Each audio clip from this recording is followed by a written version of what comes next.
music down.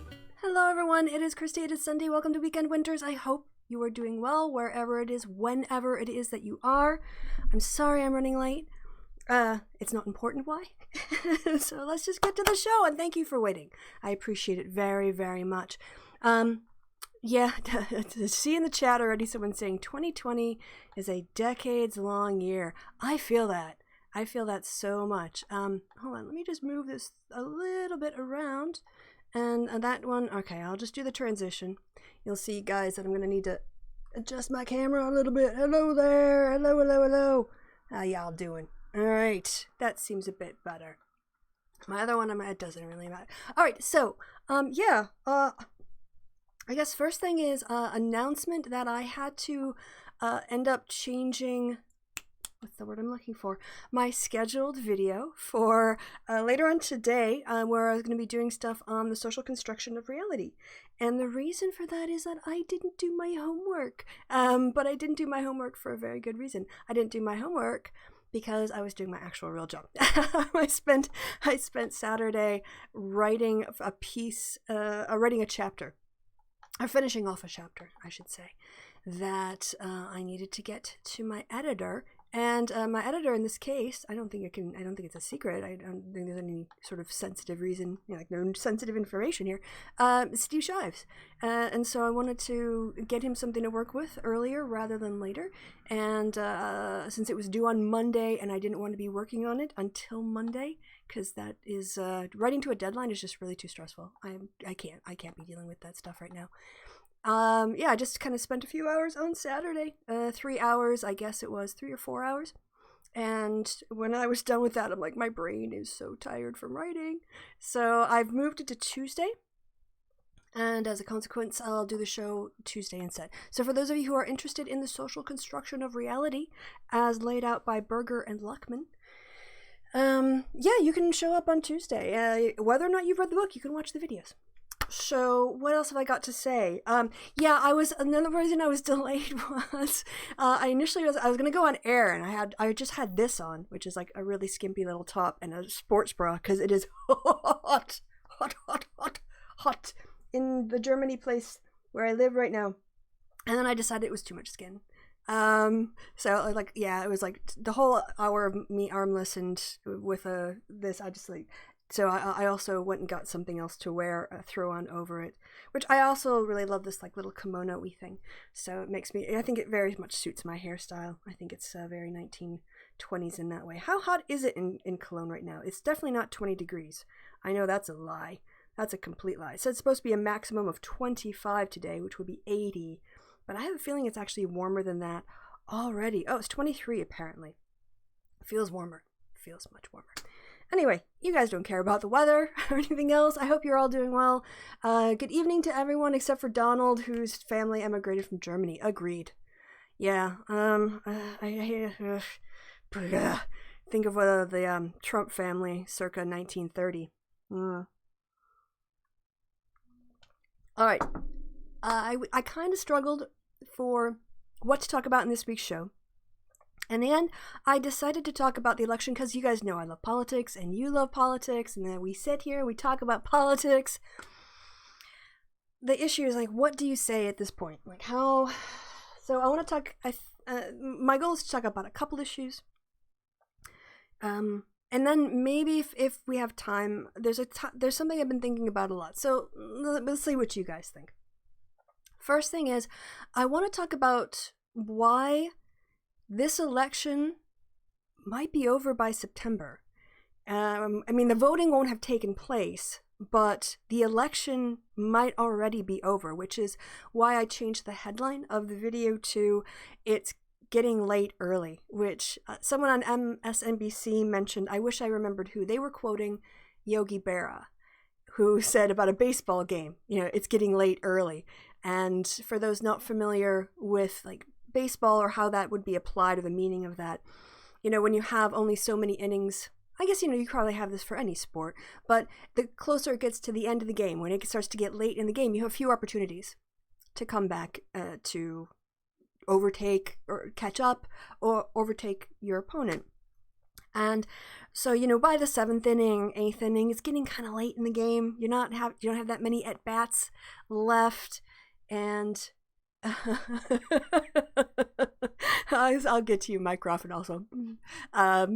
So when Yogi Berra said it's getting late early, it's a typical Yogi Berra, ism in that way.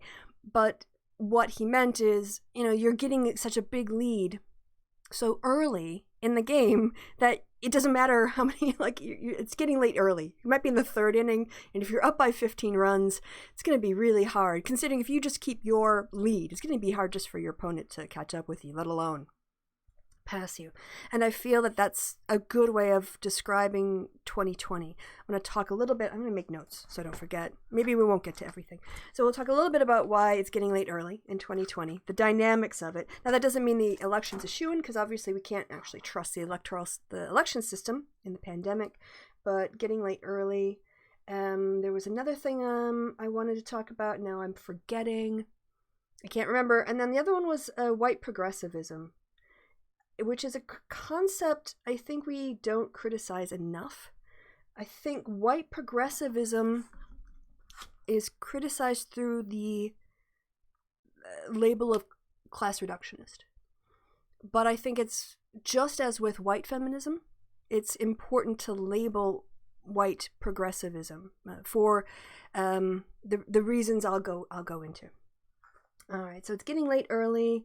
Trying to remember if there's anything else. No, I guess we're starting there. So before we do anything else, and if there's any other issues or topics you want me to bring up or want us to discuss in the chat, or for me to type online, go ahead and drop those in the comments. So having a look at, just open the BBC headline. Arrested? I saw, okay, Sib, all right, we're just talking about headlines to put in, and I look over, and what do we see? You got Sib saying oh no, yeah, so corona, maybe later. I'm not signing news.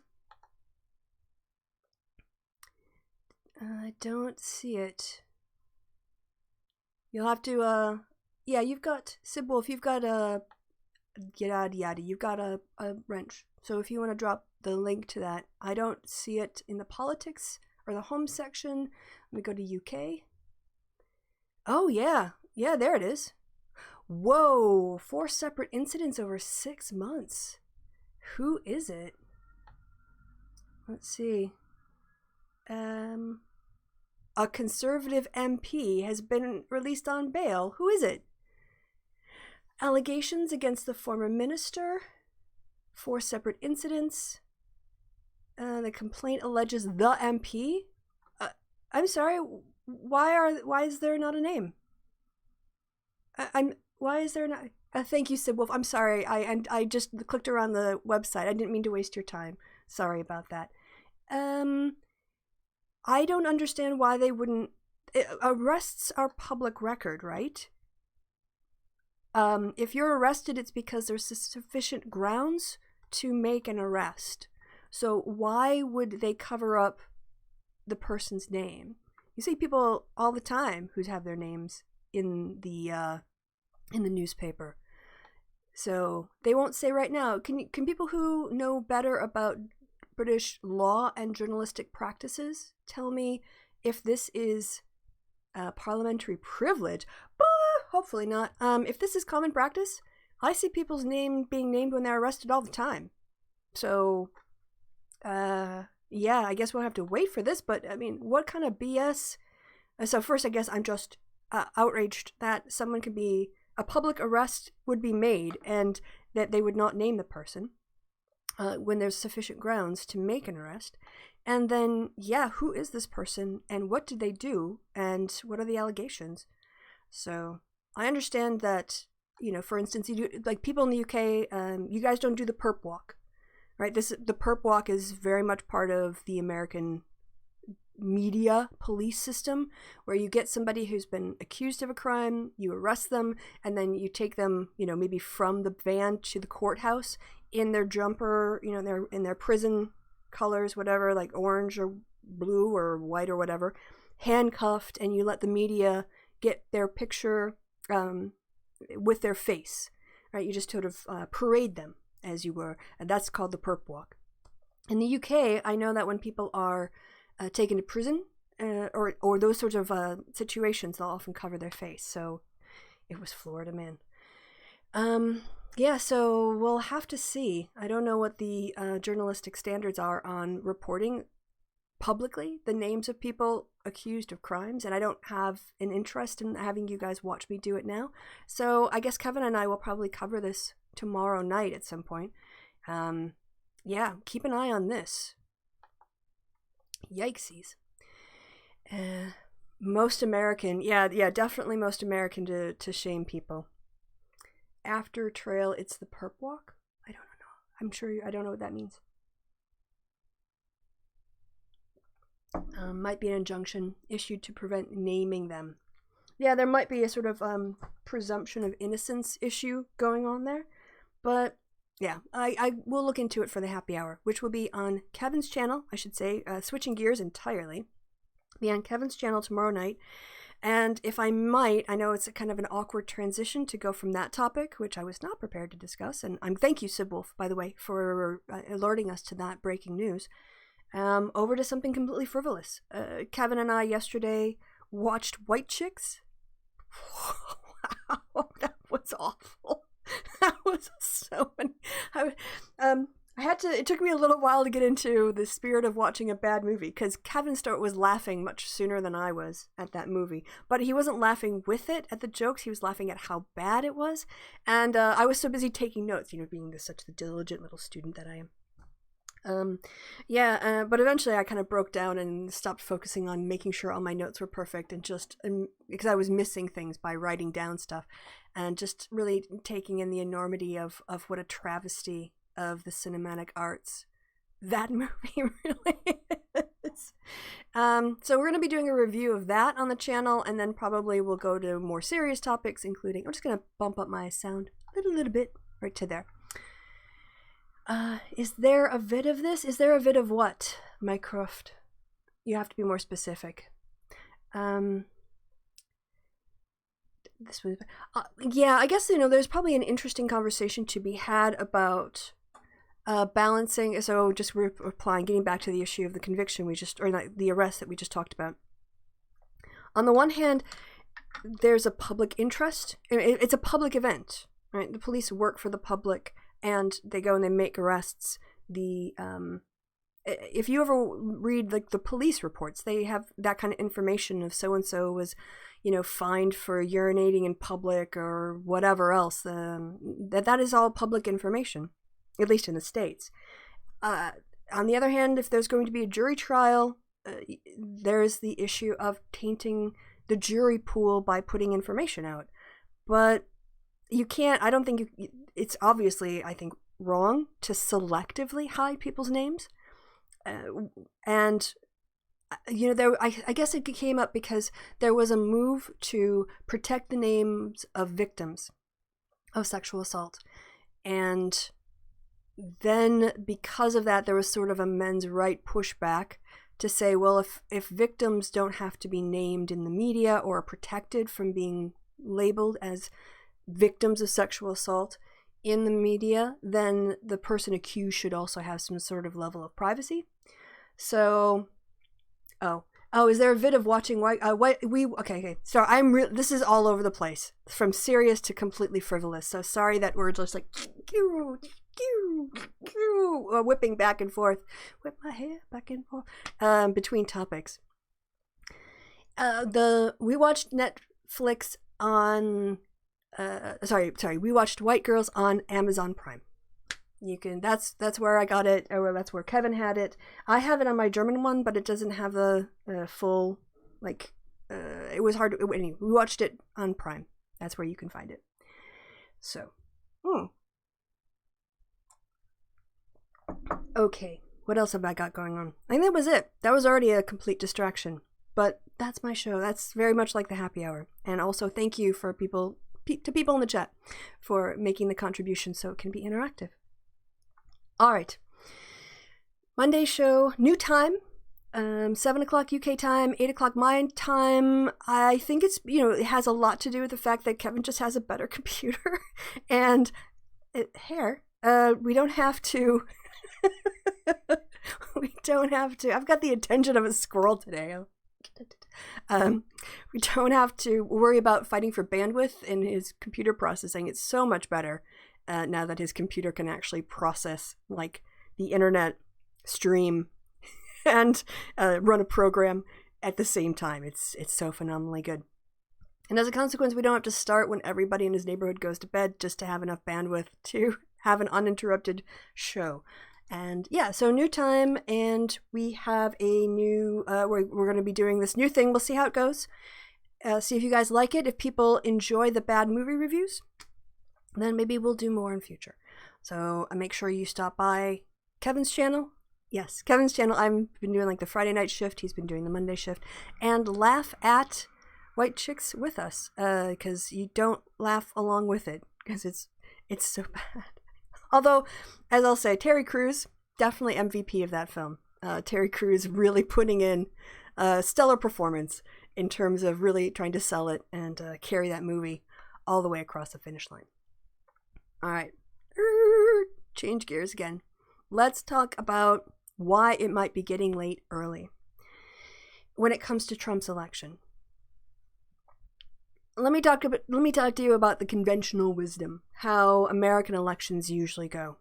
And to be honest, even though the candidates change and the issues change, from a political scientist point of view, from an analytic point of view, American elections are really not that complicated to explain if you want. So one of the ways that we try to explain outcomes in social science and in political science in particular, let's just narrow it down to election politics and election analysis.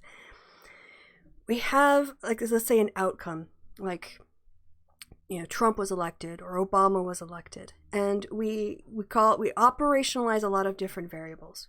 We look at things like how people feel about the national economy. We might look at independent other things like the unemployment rate, or we might look at people's attitudes toward things. We might look at the division of partisanship, how many people self-identify as Dems or independents or conservatives or Republicans, whatever. And there's this thing that we do, variance explained. Whatever variable, whatever measure we have that does the best job of explaining a result, we call that sort of like we say this is why this outcome happened. And when we look at presidential elections, the measure that always has in the past performed really, really well in predicting or explaining, because if you predict well, then you are actually explaining well. That's the premise. Like, if you can predict something, then you're actually explaining it, because to explain it, if you have to understand it in order to predict it. There's a link there between prediction and explanation in political science, in election analysis anyway. And in the past, whether or not the economy does well is the best explainer. It's the best, it explains the most of all of the variation in the outcome. It does the best job at predicting. Pretty simple. If the economy is doing well, the White House, the party in the White House, will hold its power. And if the economy is not doing well, whatever party is in the White House will lose power. It really can be like, I don't want to say it is as simple as that, but in terms of the models, it's as simple as that. And I think we automatically I think the intuitive thing for me at least is to resist that. There's things like, people care about issues, and people have partisanship, and there are geographical factors and changing demographics and yada, yada, yada. But at the end of the day, it is the economy, stupid, as James Carville said back when Clinton was running the first time. Was that 96? This election, too, will probably fit in that mold. All things ceteris paribus, all things being equal. And by all things being equal, I mean some degree of free and fair elections, which might not be the case. But of course, it's also a lot more than this. The thing, of course, in this election is that the economy is bound up with the pandemic, and it's the poor management of the pandemic that is leading to the poor economy. Also, Republicans are not helping by destroying consumer spending in the United States by eliminating people's extra unemployment incentive to participate in the economy. But at the end of the day, if we want to go with prior elections, Trump is already in trouble because of the economy. So in some ways, like, I just want to kind of put that out there to say what I'm about to say is going to go against that. But traditionally, that has been our best predictor, or our best explainer, the variable that accounts for the most variance in the election outcomes. This time around, though, it feels like... Oh, another thing, too. All right. So one thing is just the economy, being able to predict the outcome.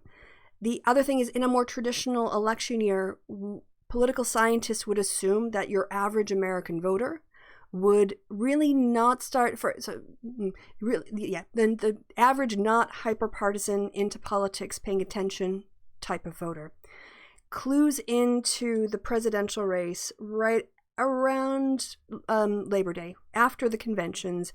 You might see, like, we've had traditionally convention bounces for each of the candidates when they have their party's convention. And after Labor Day, when kids traditionally go back to school, yada, yada, yada, that is conventional wisdom as to when your less engaged voters start paying attention. And political campaigns are set up around that assumption. They will spend most of their money closer to the election than farther away. They will spend some of their money maybe over the summer, like Barack Obama spent as an incumbent with a lot of money. He spent his money in the summer leading up to the Republican primary convention defining Mitt Romney, because he was sitting on a ton of cash and he could. But but normally the bulk of the advertising takes place October into the end of September. And if anyone who's lived in the States has lived through the absolute hellhole that is trying to watch a television program in the last quarter of the year in an election year, you'll know it's just coming campaign ad after campaign ad after campaign ad. It's just, you're getting flooded with the same commercial over and over and over, because political psychology tells us that people need to hear a message so many times in order for them to actually absorb it, because there's other things or they'll forget about it, so you have to remind them, yada, yada, yada. And so the campaigns usually reserve most of their spending, most of their airtime for October and the first part of September after the conventions. This time around, though, I think it's getting late early. Yeah, nothing but ads, Mycroft, exactly. It's getting late early. Though those traditional election assumptions assume that people aren't clued in, people aren't paying attention to politics, that people who are coming to their decision late haven't made up their minds yet, or don't have enough information, or aren't really settled on a particular candidate. And the reason that I think that's not the case in 2020 is because Donald Trump's tactic that worked so well for him in 2016, which is just take up all of the oxygen in the room, is working against him in 2020. So that's my premise. That's my thesis. It's taken me way too long to get to it. If I was going to go back, I would reduce all of that stuff I just wrote to a single paragraph. But because I'm making it up as I go, I'm really inefficient in communicating. In 2016, Trump was, yes, he was an outsider. He was also building on a message of negativity that was laid out for whatever Republican candidate was going to run against Hillary Clinton. Remember, the Republicans knew that Clinton was the most likely person to be the nominee 2 years before she, became the nominee. And they spent 2 years doing congressional investigations, throwing Benghazi at her, finding everything they could to smear her for years, absolute years, in order to define her with taxpayer money the way that Obama had define Mitt Romney with donations.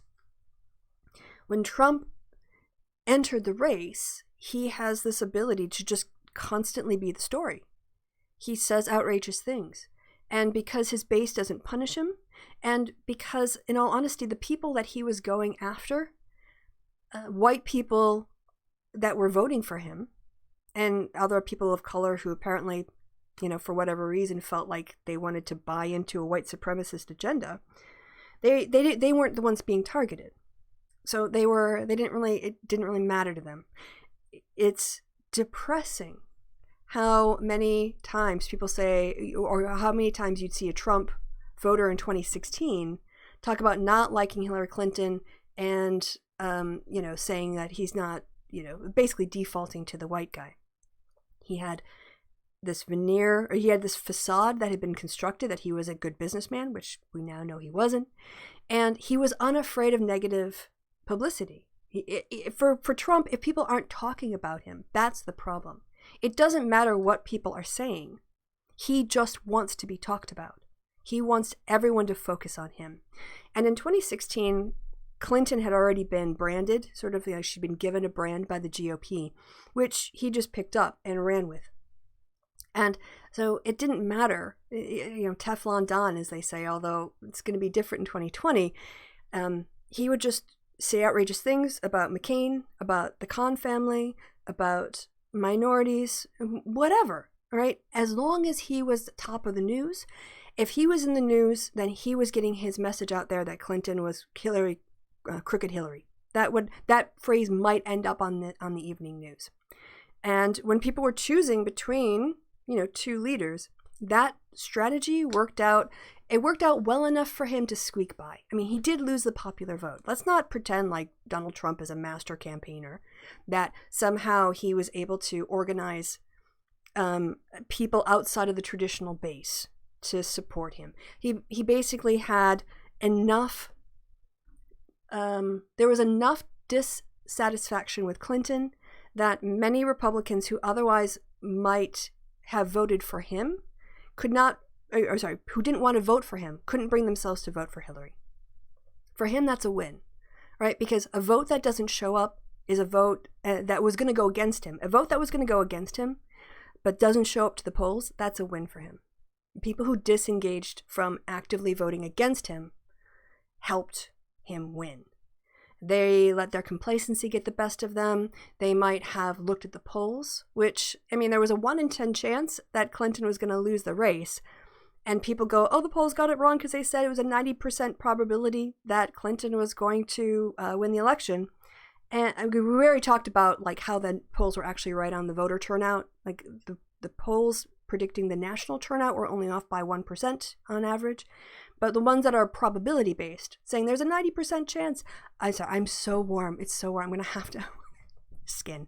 There's a 90% chance that Clinton will win the race. There's still a 10% chance she won't. If you have surgery and there's a 90% chance it'll go off without a hitch and you will wake up after the surgery, there's still a 10% chance you won't. And 9 times out of 10 you will, but, right? And that's why we deal with margins of error in polling, is because it's very difficult to predict the future. If it wasn't difficult to predict the future, the stock market would be kind of pointless. The bookies got it wrong. Yeah, wasn't there actually an Irish bookies that paid out the Clinton win before the election actually happened? I remember reporting on that.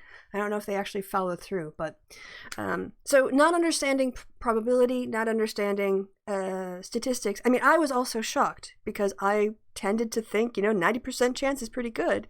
And then when it doesn't happen, you're like, oh, yeah, 10% chance it wasn't going to. So it doesn't mean the polls are wrong.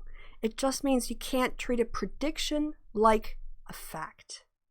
Okay? You can't count on a prediction. There is a margin of error. We need to understand how to use polls correctly. That was 2020. Now let's take Donald Trump's tactics in 2016. Now let's move to 2020. Let's take Donald Trump's tactics that worked so well for him in 2016 and apply them to 2020. Well, this time, he doesn't have a well-defined opponent. He doesn't have a roadmap for character assassination that's already been laid out and paved and paid for by him. And he has continued to thrive off of sucking up all of the oxygen in the room. He continues to thrive off of being talked about no matter whether it's good or bad. He just wants to be talked about. And now, in the face of a pandemic, it's far more difficult to sort of scaremonger about someone who is, Joe Biden doesn't get a lot of airtime when it comes to Donald Trump's public appearances. Donald Trump is more likely to whine about how he's being treated unfairly than to do any kind of contrasting with Biden. He's still talking about himself, but he doesn't have just sort of a prepackaged, like I said, negative campaign to run on. And as a consequence, when he does go on television or he does go on air someplace, he is either being, he's flubbing the pandemic, he's talking about the economy in a way that doesn't map onto people's experiences. He says, I've done more for Black Americans in the economy than Obama did. Like, people don't believe that now because they know what their own lives feel like. And he is talking about himself rather than about Joe Biden. He is, like I said, he's more likely to whine about how unfair the media is, about the fake news, about how he's been treated unfairly, about, the investigations into him that were wrong, than he does about Biden. And so people are just listening to him and reacting to him talk about himself. They aren't reacting to him talking about his opponent. And I think that this tendency of his, this compulsion, I think is the word that I'm looking for, that worked for him. Talking about himself worked well in 2016, but talking about himself is just going down the tubes. It's going down in flames in 2020. And so when I get back to the main thing, it's getting late early. People decide late because they don't have an opinion. Sorry. They don't have an opinion or they are unengaged. People are engaged in politics now. People are paying attention because these are life or death issues. They're watching their local news about the coronavirus pandemic outbreaks in their area. They're watching the news when it comes to unemployment benefit top-up not coming through because the Republicans refuse to help working people who paid. Can I just point out, sorry, on a tangent, everyone who is receiving unemployment benefits paid into the system. There is an unemployment thing you have to pay for. So all of this has been paid for. This is people getting, it's like putting money into a savings account and then the bank telling you, no, you're only going to get $600 for this, you're only going to get this much of it and then we're going to keep the rest. Absolutely, absolutely ridiculous. But so people are engaged and they have a firm opinion about Donald Trump. And we can see from the polling, it's on average, if you want to take the aggregate, it's negative. We can go to Real Clear Politics to look at his approval ratings. So there are some factors here. So one is people are paying attention to politics earlier, and what they're hearing from Trump is really not anything that's defining him in a positive way. He's whining about himself. He's not providing people with solutions to the problems that they're seeing in their lives, right?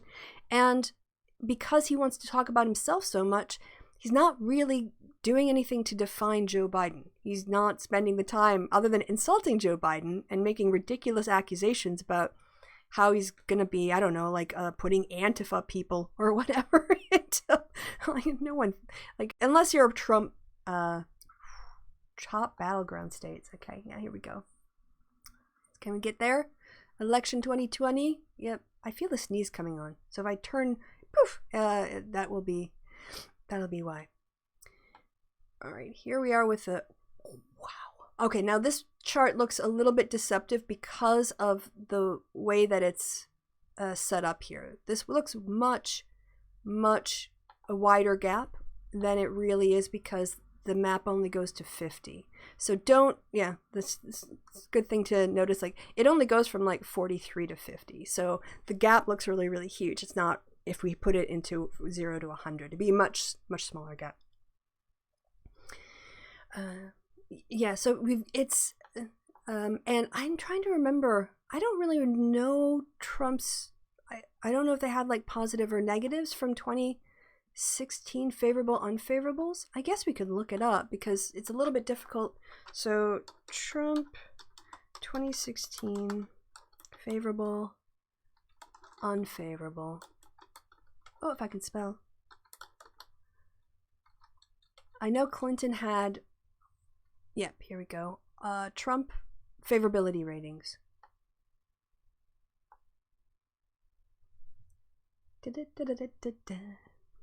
Let's see where he was in 2016. This was, all right, we'll scroll down. Clinton, favorable, unfavorable. Average, Clinton's unfavorable is 54%. Trump's unfavorable is 58%. Yeah, so nobody's ever really liked him. And where is he now? Well, these are the battlegrounds. These aren't favorable, unfavorable. We have to compare like with like. Go back. Go back. Let's see what it was in 2020. Can I? Yes. Just change this from 16 to 20. My computer is, sorry, I'm pushing you back because I've got the, don't want it to fall over. The place where it warms up, it gets just a little warm and it just starts, the fan has to go off. Trump favorable, unfavorable, there we go. So it was like a 54. It's really been stuck. He's 55, 56, wasn't it last time? From 2016, July, so the election would have been, November-ish. November, early November, let's call it, yeah, November 6th. 57%. He's actually, in some ways, he's a little bit better off now. Although, 2 points is not that much of a difference when you're looking at a poll. That, I mean, I don't know what the margin of error is on the aggregate of these polls, but that's kind of noise. Certainly had some high ones back in April. And then what happened? Oh, he almost hit below 40 and then right back up again. So anyway, Trump is historically, yes, unpopular. And the issue he's got is the people who sat out last time might be motivated to actually vote against him or for Biden. It doesn't matter. Like, those two things are the same. It doesn't matter if you're voting against Trump or for Biden, as long as you're not voting a third-party candidate, the effect is the same. And he might have pushed enough of those people to who sat out last time to actually stand against him, which will be important. So, yeah, I still think it's going to be close. If it's so, Mycroft, I would say jein. In the German way, yes and no. The ways in which it could be close would not be because of popular opinion, or even of people's voting preferences. Not just people who aren't registered to vote and have no plans to vote but have an opinion, but those who would participate in the polls. If the election is unfair, it will be close, regardless of how far behind Trump is. And so this is where I ultimately want to go on. It's getting late early. In any other election year, even with the sort of systematic, I should say, voter suppression tactics we've seen from the GOP in the past, until 2016, you could kind of, it had an effect, but it didn't necessarily tip the outcome as much.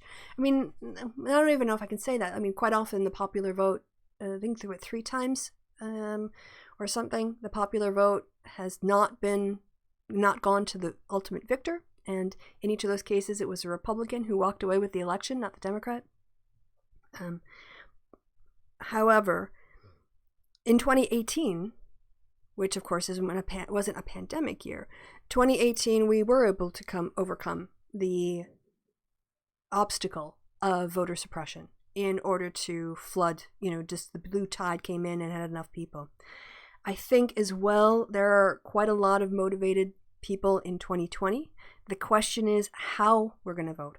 So in any other scenario, if I trusted the voting process, I would be willing to say now to predict that there's going to be a blowout. And then I'm not going to jinx anything. I'm one person living in Germany, right? Like I can't jinx anything. So we'll move that superstitious stuff aside. I think if there is going to be a close race, it won't be because of popular sentiment. I think it would be because of obstacles to voting. And so when you say it might be close, that's why I kind of agree, but not totally. I mean, it won't be close in terms of popular sentiment, but I think it could be close because of voter suppression tactics. And that worries me greatly because, yeah, I don't want to think about what would happen if more than half the people who cast their ballots feel like the election was stolen a second time. People when Clinton lost, I think Dems and people on the left, too many of us were quick to kind of turn around and blame Clinton. Oh, if she just would have done one more rally in Wisconsin. Come on. If doing rallies in a state will change the outcome, people would just, only do rallies in certain places, and they could okay, I did a rally, I can count on this many. They would be like a checkerboard of trying to do rallies around the country. A rally isn't going to shift tens of thousands of people to you. It's just not. It gives you local media coverage.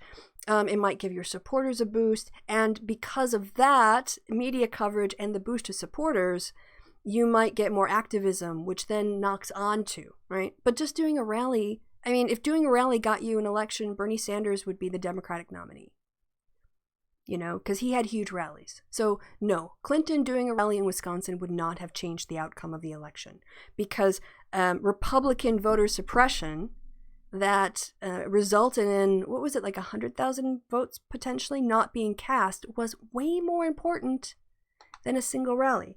Let's just go over this. Wisconsin 2016 voter suppression. All right, let's see. Yep, how voter suppression threw Wisconsin to Trump. And so there was just a lot of people who had an investment in crapping on Clinton. They just didn't like her, and they didn't want Trump to win, but they didn't mind watching her lose. Okay, so you can't say Andrea Anthony didn't try. The 37-year-old African-American woman with an infectious smile, Anthony had voted in every major election since she was 18. On November 8th, she went to the Clinton Rose Senior Center, her polling site on the predominantly black north side of Milwaukee, to cast a ballot for Hillary Clinton. Quote, voting is very important to me because I know I have a teeny tiny voice, but this is the way for it to be heard, she said. Even though it's one vote, I feel it needs to count, unquote.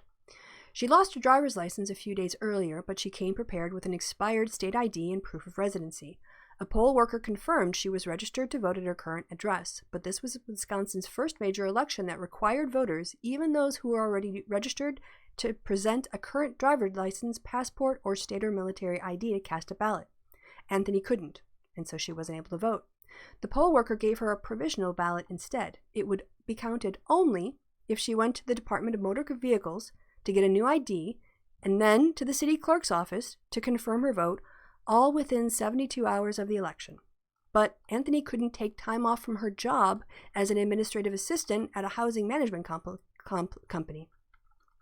And this is it, just these little things that, there was no question she was registered to vote at that address. She could provide proof of her identification with a photo, but because they created all the obstacles, that was one less person who voted for Clinton. So let's see.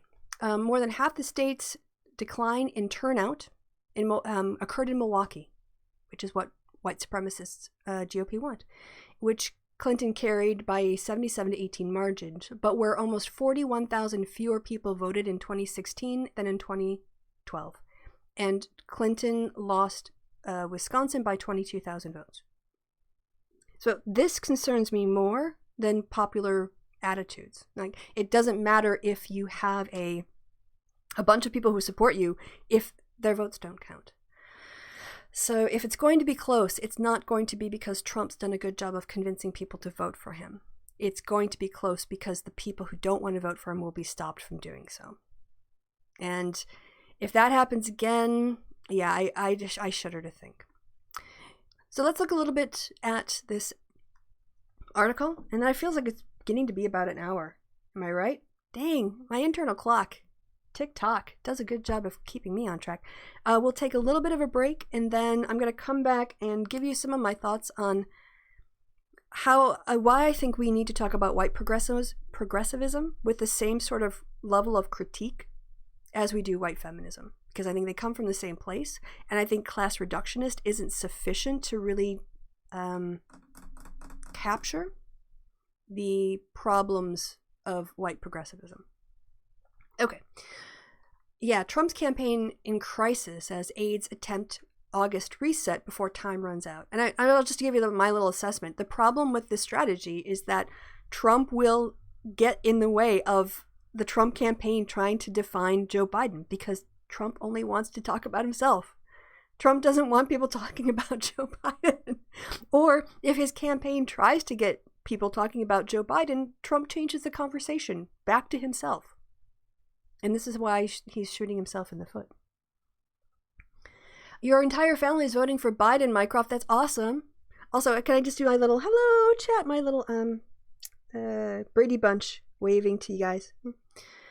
Signs that President Trump's election bid is in crisis grew steadily this past week, one of the most tumultuous moments of a presidency increasingly operating with an air of desperation as it tries to avoid political disaster in November.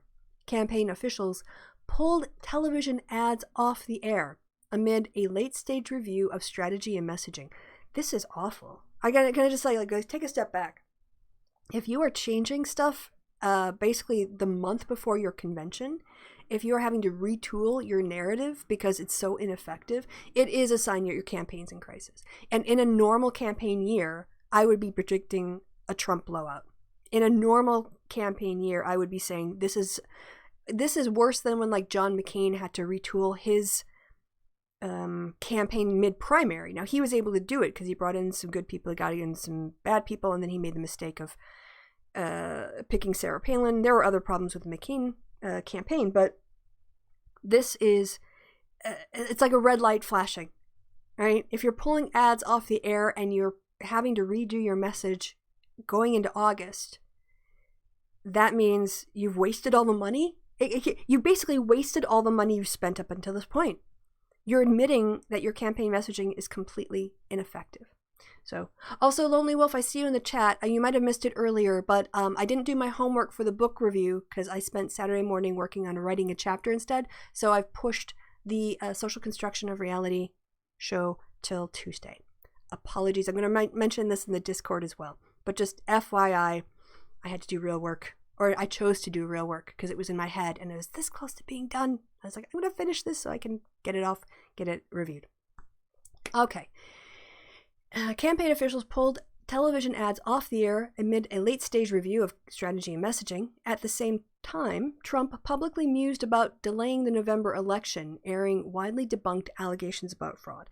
I'm not even, honestly, the whole delaying the election thing, I didn't even take it seriously because, in my opinion, it's just his distraction technique. The same day he made that comment was the day that the news came out that the economy had shrunk significantly. And again, Trump would rather have people saying negative things about him than talking about something he's terrified of. In this case, his whole campaign was built on the economy. So any economic news is actually worse for him than him musing about fascist, acting unilaterally. I need more coffee. And, trying to change the election because his base won't take that seriously, but his base will take seriously the fact that their economic situation is becoming endangered. People will become less loyal to Trump if it hurts. The white supremacists who are loyal to Trump will still care more about their pocketbooks. A lot of them. And if they feel like he's destroying their economy, they might not show up at the polls for him. That's what I think he's worried about. That's why I think he is a distraction. I don't think he's serious about it. It was pure theater. He wanted the news to cover him again, talking about him rather than the economic downturn, because that would be more politically damaging to him. Think about it. Talking about the economy crashing, Trump thought, no, way better that people think I'm a fascist. That's a better alternative. That's the world we live in. And as the campaign aims to mount a more aggressive defense of Trump's handling of the coronavirus pandemic, the president reverted to touting unproven miracle cures, attacking public health officials, and undercutting his own government's push to encourage good health practices. The guy can't keep his mouth shut. The best thing they could do, honestly, the best thing that the Trump campaign could do is just tape his mouth, put him in a straitjacket, stick him. I'm not trying to give them advice to win, because I want him to lose horribly. I want him to lose by such a massive amount that it's right up there with like Mondale.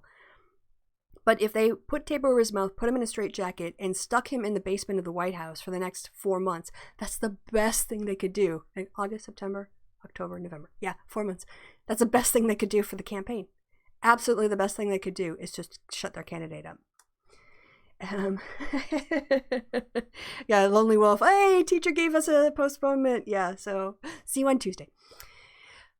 Trump. We had an easy campaign and then we got hit by the China virus. Okay, so one, racist. And I really wish I wish Twitter would take down every single tweet, block every tweet where he calls it that, the China virus, even though I'm now repeating it myself, as racist. And this idea that Trump had an easy campaign. You don't know what your campaign's going to be like in March. He's talking about data from February and March of this year. And frankly, you can't say in February the economy is going to be good in October and November. You just can't. Events, dear boy, events. There's always an October surprise. By the way, Bill Barr is working on the October surprise. He's going to try to do some kind of expose, like he's going to use government-funded stuff to bring up dirt on Joe Biden.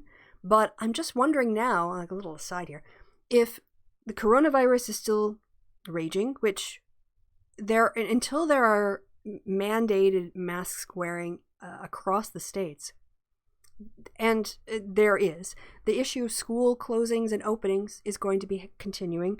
If sporting teams are trying to get out on the field, and we had what we had with baseball, all of that stuff, all of the real world stuff, all of the life and death stuff, all of the what about my kids or my grandkids, are they going to be safe stuff?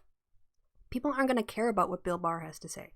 There is nothing that Bill Barr can invent about Ukraine or whatever else that is going to make people go, well, what I want is 4 more years of this crap. So anyway, I'm getting all kind of distracted. The world isn't going great when, you have the teacher's pet. Oh, you call him the teacher's pet. That's funny. All right. Yes, Trump said his uniformed sheriff deputies stood behind him and a crowd of dozens of supporters. Have you seen that image, by the way? Where was that? Friday in Florida. Yeah, his Friday Florida crowd. This was pathetic. Florida Trump crowd. Dozens. There are dozens of us, I tell you. Dozens. You just gotta know that he was disappointed by this. Oh, come on, show me, oh no, what did I do? Ugh. Darn it. Florida Trump. Florida Friday. Trump crowds. I need to cut my nails. Getting too long to type. Crowd does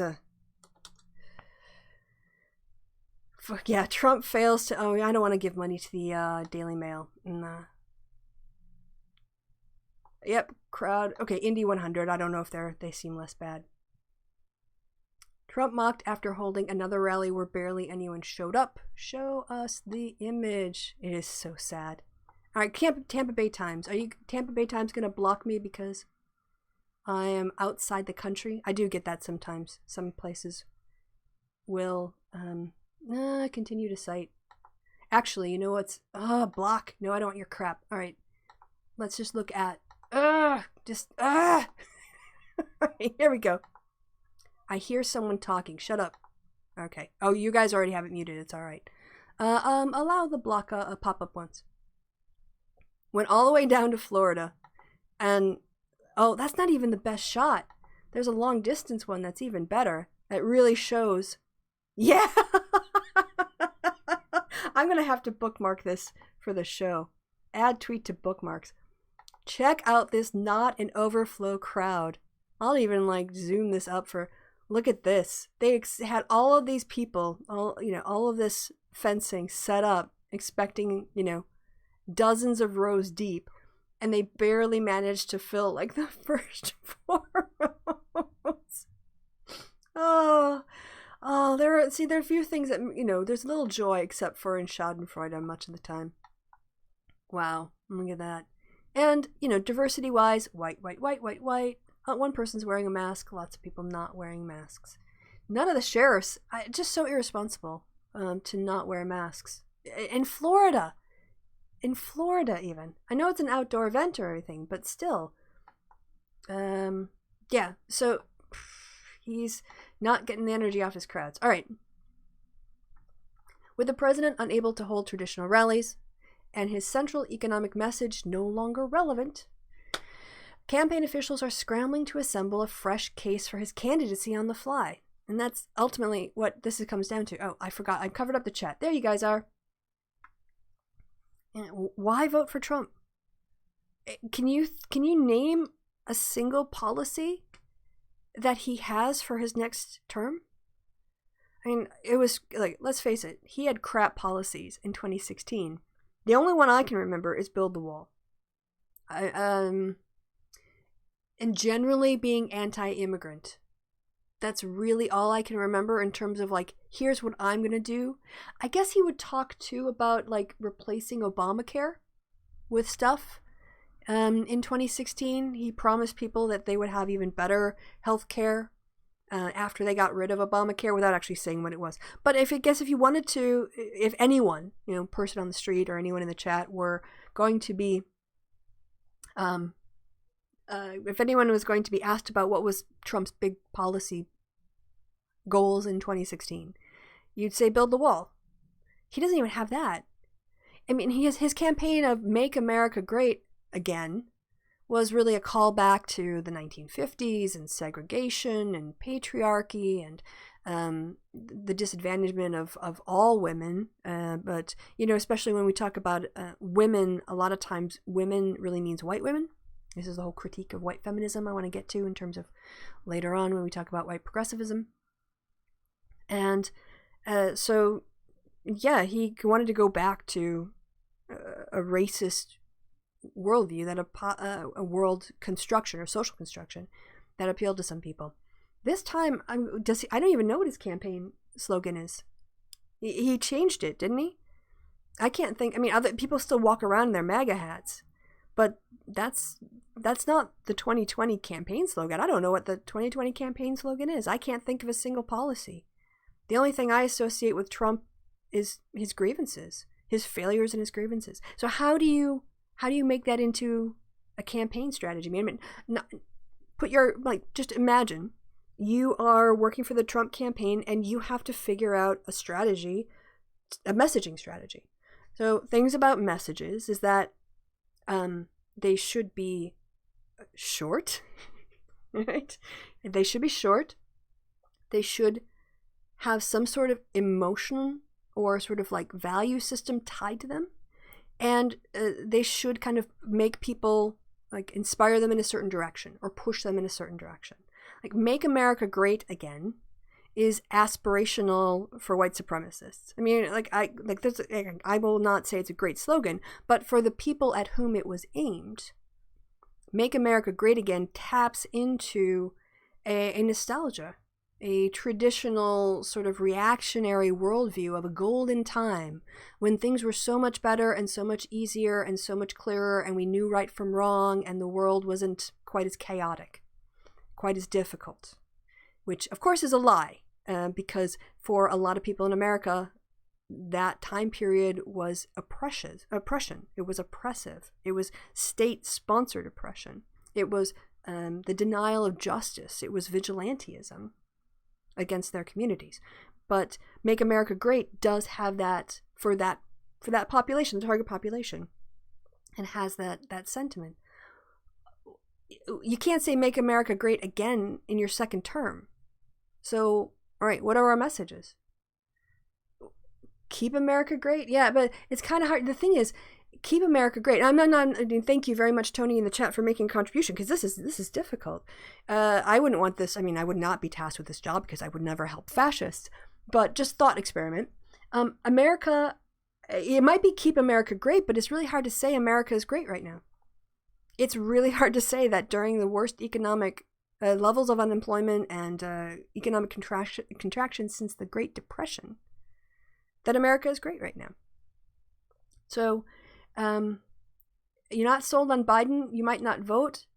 Really, it doesn't matter if you like Biden or not. Your question, Mycroft, is whether or not you want a fascist in the White House. You're not voting for Biden. You don't have to vote for Biden. You have to vote against fascism, though, I would argue. That it's a moral imperative to vote against fascism. And in liking, again, you want to say the lesser of two evils, Biden is way lesser of an evil. Way lesser of an evil. And so I would say every vote that sits out and doesn't go out and actively votes for Biden helps Trump. Just like in 2016.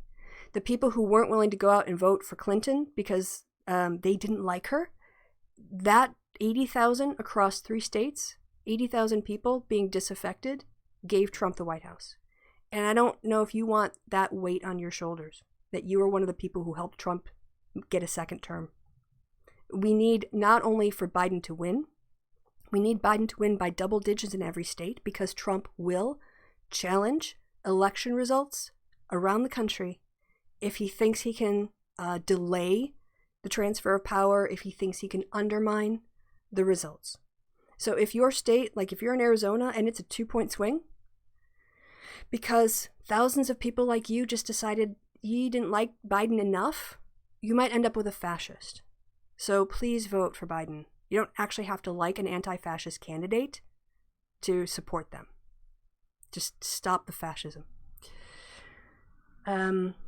So let's see, where was I? Okay. Where we got, it's a Democrat's fault. The economy is terrible. We need MAGA. Yeah. I mean, I think it's really difficult for Trump to argue that anything is a Democrat's fault when he is in the White House. I mean, he can try, but I don't think voters are going to take that too seriously. So what do you do when you're in the middle of a pandemic and in the middle of an economic collapse? People are getting sick. People are losing their jobs. Jobs aren't being offered. And it's going to become a downward spiral, and you're in charge of all of it. People will take their anger out on you. So, okay. After a 6-day pause in advertising, new ads targeting Democratic rival Joe Biden are set to begin airing Monday, according to campaign officials who, like others, spoke on the condition of anonymity to discuss internal deliberations. It's the latest in a long-running attempt to define the former vice president in the eyes of voters before they cast their ballots. And I guess this is what he's trying to do. Trump really defines himself. So it's very easy for us to just point to things he's done on the left and say, this is ridiculous. We can't hand any more of this. How do you make Biden into a worse choice? I guess except for the far left progressives and socialists who are like, oh, he's not good enough for me, so I'm going to sit this out. I'm talking to you, Mycroft. I'm not that bothered about fascism because I don't like the left candidate. Most people, though, I think more centrist Democrats are quite incensed and happy to vote for Biden to stop fascism. It feels like the farther left you go, the more anti-fascism doesn't seem to carry as an argument. But anyway, I don't want to generalize to you. I've been dealing with a lot of Rose Twitter who tick me off on Twitter with their sort of privilege of, Biden has to win my vote. I'm like, okay, so if you were in 1930s Germany, would you say that the party working against Hitler should have to earn your vote? Like the kids in cages, that's not enough to earn your vote. The systemic, attacks or the systematic attacks on DACA kids, that's not enough to earn your vote. Like, come on. All right. But Trump himself is perhaps the greatest, it's the latest running attempt to define the former president, but Trump is himself perhaps the greatest impediment to any successful campaign pivot. See, I didn't even need to read this article. I could have written this article. As the president has rejected calls from Republican allies and lawmakers to project a steady hand during what is shaping up to be another lost summer of self-inflicted setbacks. The turbulent final week of July capped a month that may rank among the most ominous of Trump's first term, marked by his erratic behavior and flashing warning signs. A slew of public polls showed Trump falling further behind Biden, who now leads by double digits nationally. Trump demoted his campaign manager, Brad Parscale, and replaced him with longtime GOP operative Bill Stepien. Nearly 25,000 Americans died of the novel coronavirus, and a record 2 million were infected. Trump canceled the Republican National Convention celebrations.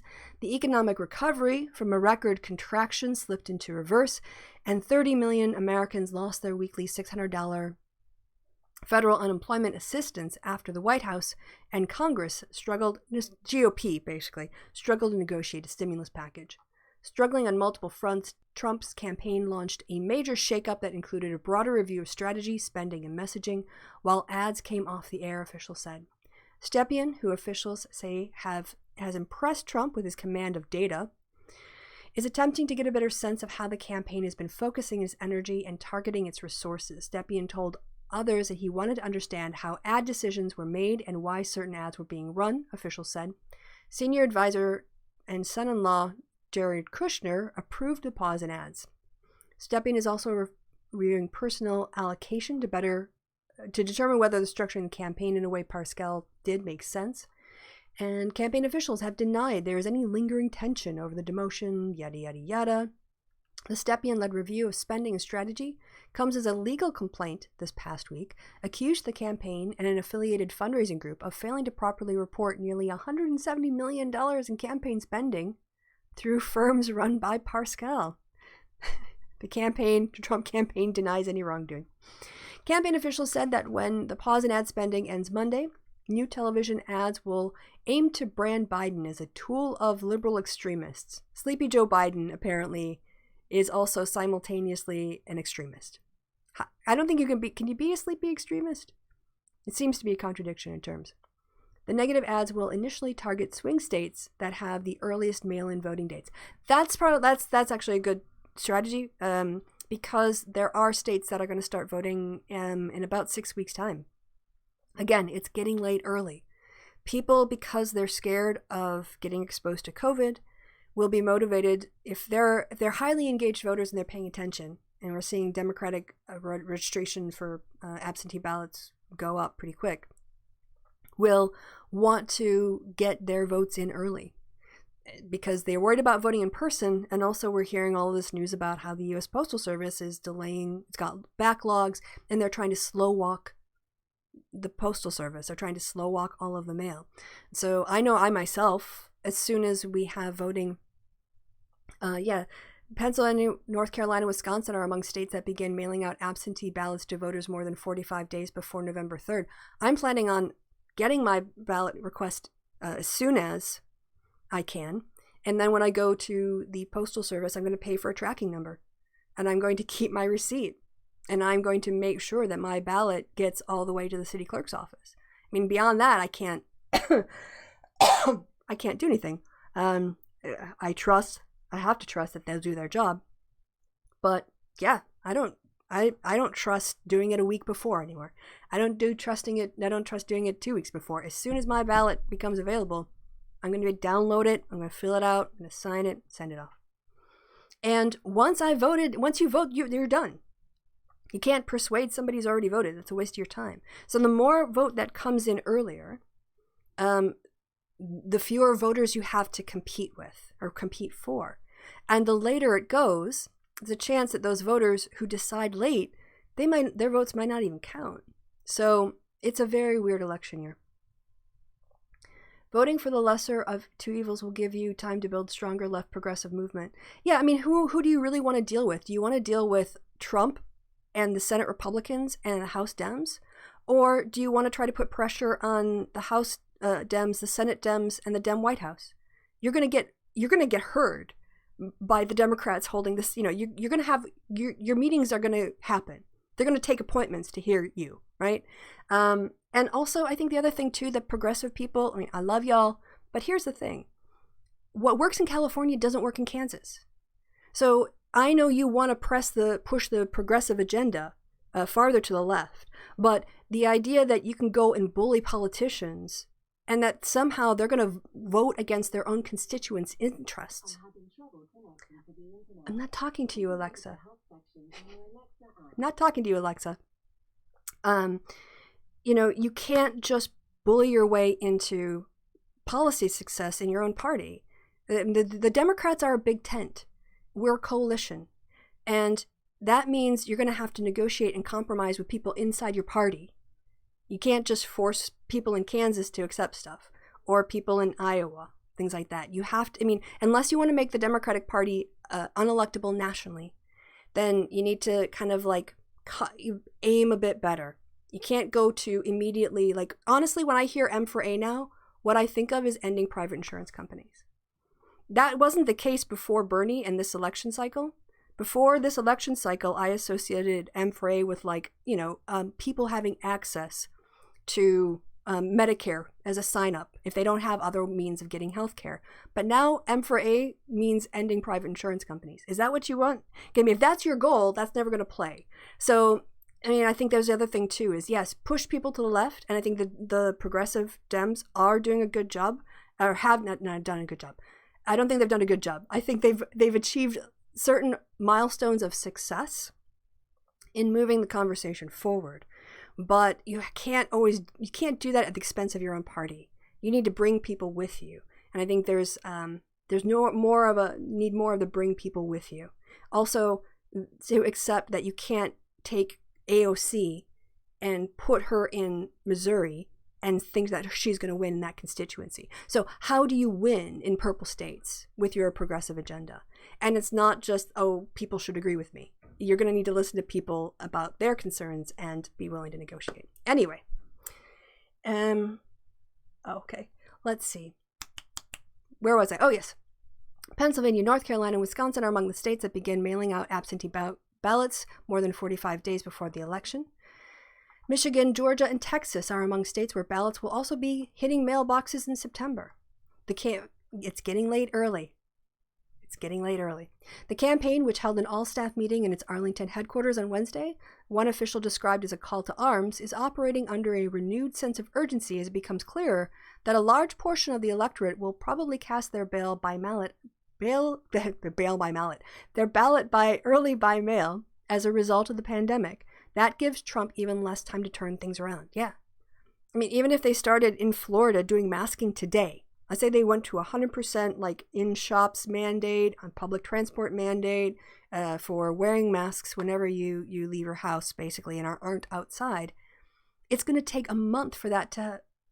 People who were infected yesterday, they might not be symptomatic for another 2 or 3 weeks, if they are symptomatic. And then, of course, if they don't have, then there's the whole, so they have that progressive time, that need that time for the infection to actually manifest.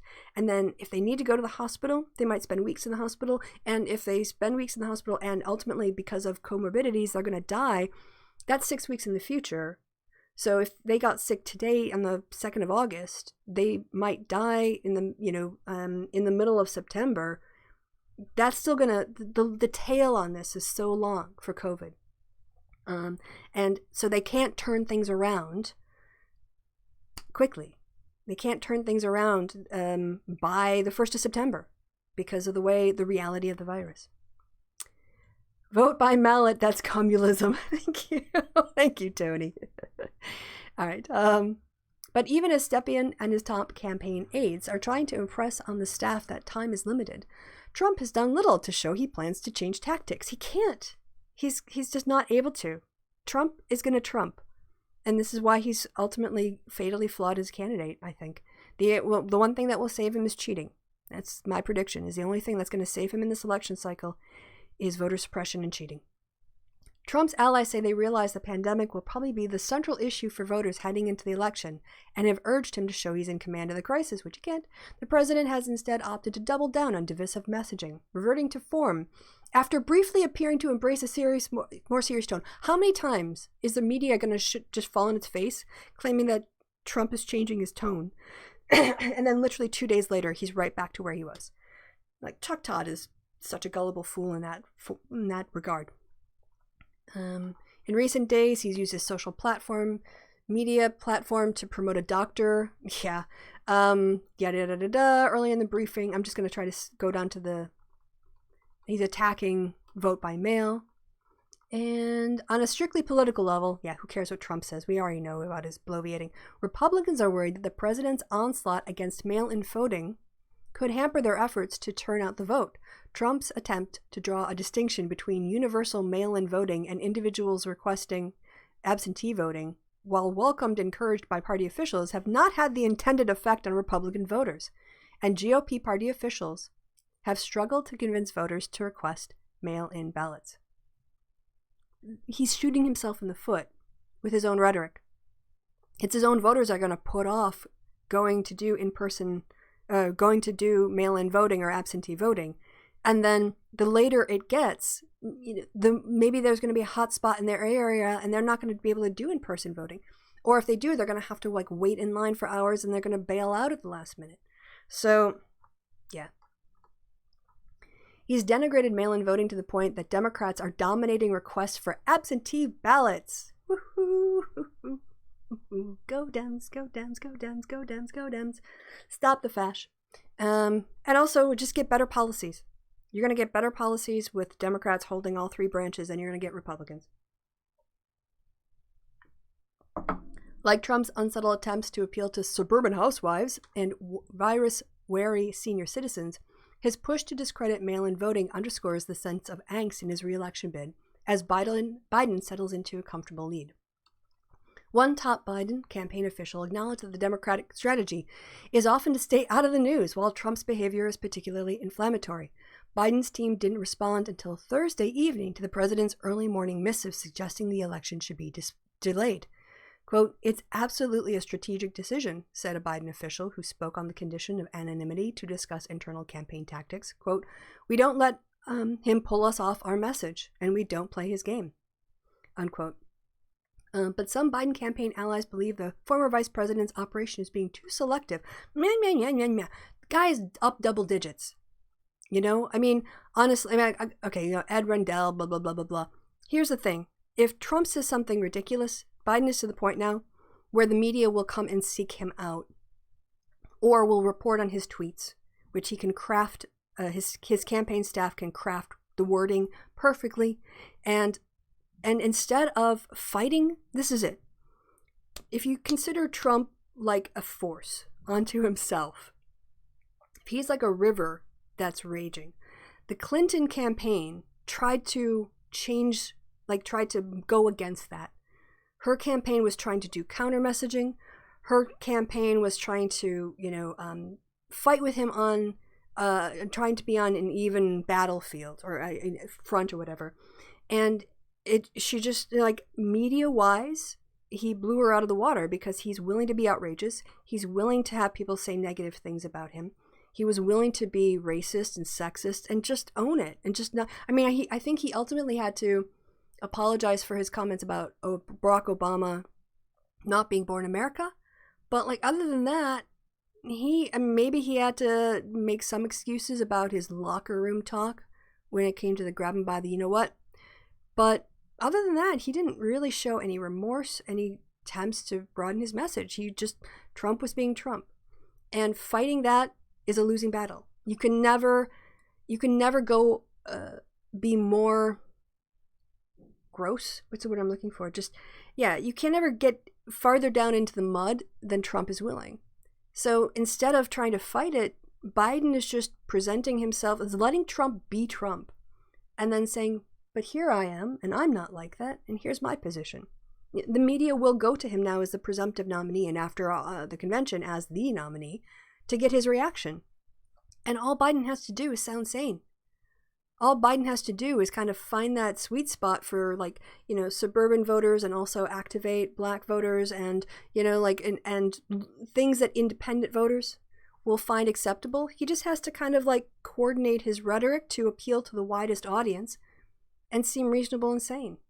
So why would you try to fight? You can't out-Trump Trump. So yeah, get out of the way. As Anthony in the chat says, don't interrupt your enemy while he is making a mistake. Exactly.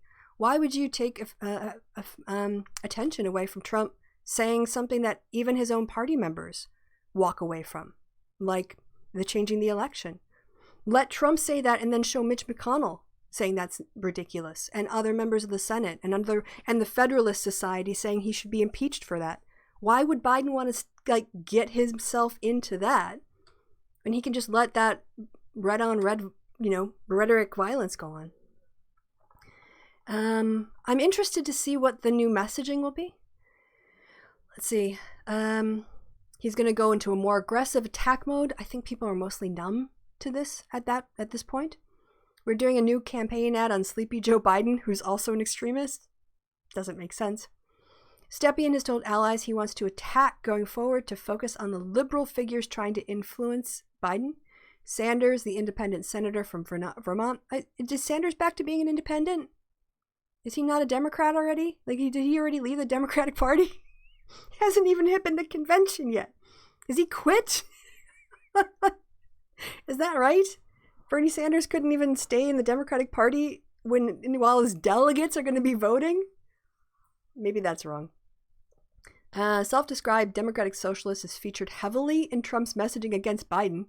I'm not quite, it's not clear the strategy is working. I think people can tell the difference between Bernie Sanders and Joe Biden.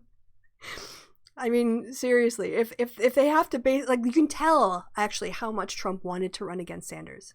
I think from this, you can definitely see that their messaging strategy about defund the police and Antifa and disruption, being beholden to the extreme left, all of that rhetoric would have worked a lot better with Bernie Sanders than it does with Sleepy Joe Biden. And so because they can't really go after Biden with that kind of tactic, with those sort of rhetoric to put doubt into the mind of rural whites.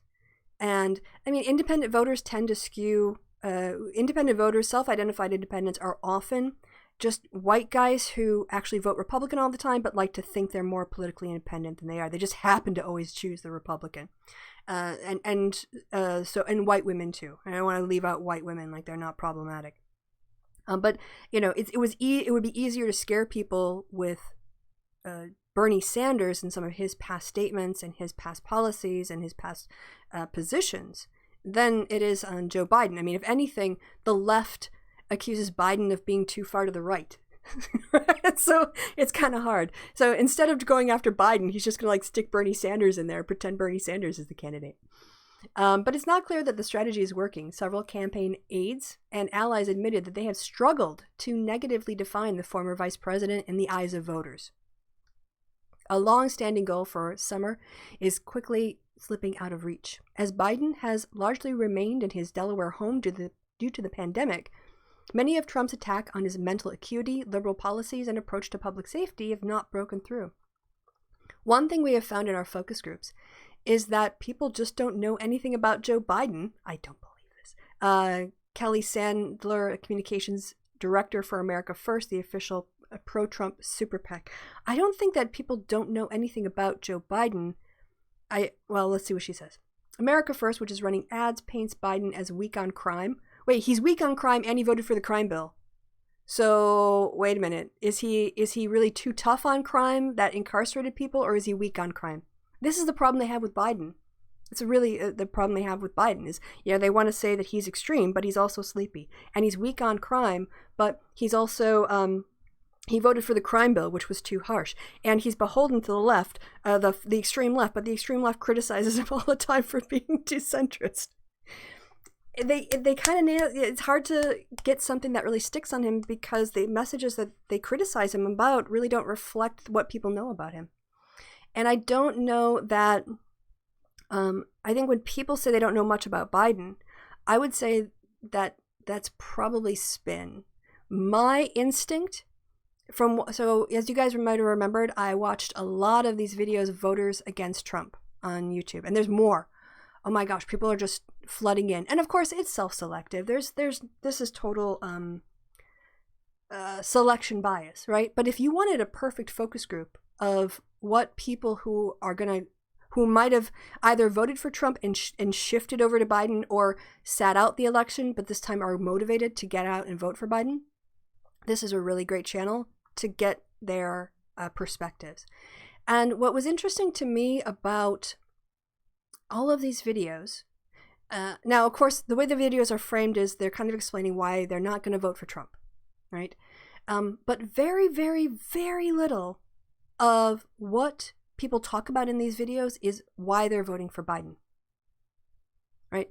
Biden, I think, is just kind of seen as, if I were to sum it up, not dangerous. Biden represents a kind of calmness or a stability. Biden represents a return to governance as normal. I don't think people, and none of these people on this channel could tell you a single Biden policy. I'm sure of it. I'm absolutely sure of it. But on the other hand, they don't care about particular policies because their issue is greater than, I want this tax cut versus that tax cut, or I want this amount of funding versus that amount of funding. The question for these voters is chaos versus stability. And Biden, Sleepy Joe Biden, represents a kind of return to normalcy that people are longing for, that people miss, that they don't want the drama of seeing their president say things that are horrible and embarrassing and painful every time they turn on the television. He is, Mycroft. Biden is the return to normalcy candidate.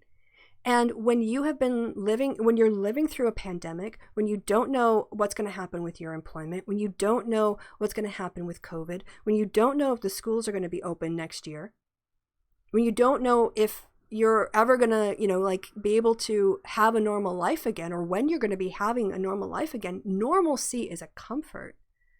Normalcy is like an old pair of shoes. Yeah, they might not be fancy. They might not be Prada. But when you put them on, they're not going to give you calluses or blisters, or, they're just going to make you're going to not even have to think about the fact you're wearing shoes or slippers. They're that sort of like in the background. And I think that's, it might not be sexy for a lot, for people on the, for progressives, but progressives don't make up the vast majority of American voters. Most Americans, if you want to put them on a scale, tend to be more center-right because of the pull of religiosity in America. And so a safe pair of hands with a granddaddy who, he might not be able to say everything perfectly, but he's going to delegate jobs out responsibly and that you're not going to have to worry about it. It's going to be a relief. It's going to be one less thing to worry about. One less thing to worry about. Okay. Biden is loafers. Yeah. He is. He's a nice set of loafers. And, like sometimes you don't want to have to think about your shoes all the time. You don't want to have to be reminded of your shoes because they're pinching or they're really high and they're hurting your feet or whatever. You just want to go about your day. So as you can see here, Trump is not a godsend. Trump is a divisive megalomaniac. I didn't think in a million years it would be this bad. Look at all these white guys. Seriously, it is like a parade of white men. But in terms of population, there are more white voters, and especially like in rural areas, whites definitely dominate.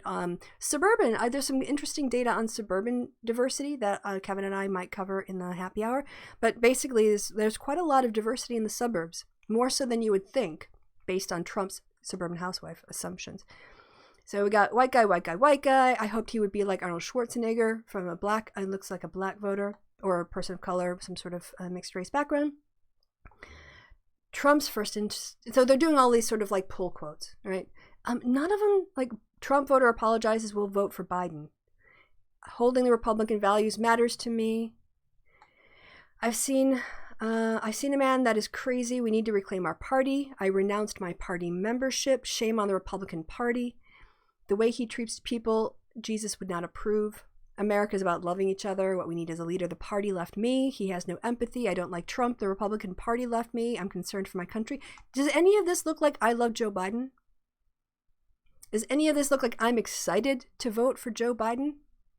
Does any of this look like I am now convinced that my Republican values are wrong and I'm a progressive? No. No. Biden is a safe pair of hands. Biden is not a bomb thrower. I mean, I do think Bernie Sanders would be leading if he were the nominee right now. I think he would be leading by a lot less. I don't think George Will would have written an op-ed saying he was voting for Sanders. I don't think a lot of these people would necessarily have made the same sorts of videos. And if you watch the videos, we watched a little, some of the clips, and then I'm going to go get coffee. I know I said that 20 minutes ago, and then I just keep talking. But they tend to have a specific arc, or they tick certain boxes. They say where they are and where they're from. So you can kind of locate them in terms of like, oh, are they in a urban state, or are they more of a Midwest, or like urban area, or a coastal state, wherever else. Then they do their bona fides. They say, I've been a Republican, I've worked for the Republican Party, here's my history of voting for Republicans. That also the box they tick has to do with their value system. Like maybe they're from a military background. Maybe, they, whatever else. Like they always felt like the Republican Party did X, or I'm a small business owner and I liked its approach on Y. And then they'll talk about why they don't like Trump, or how Trump alienates them, or how Trump is anathema to the Republican Party that they joined, or the Republican they are, the kind of Republican they are. And then at the very end, they'll just go, and I'm going to vote for Joe Biden.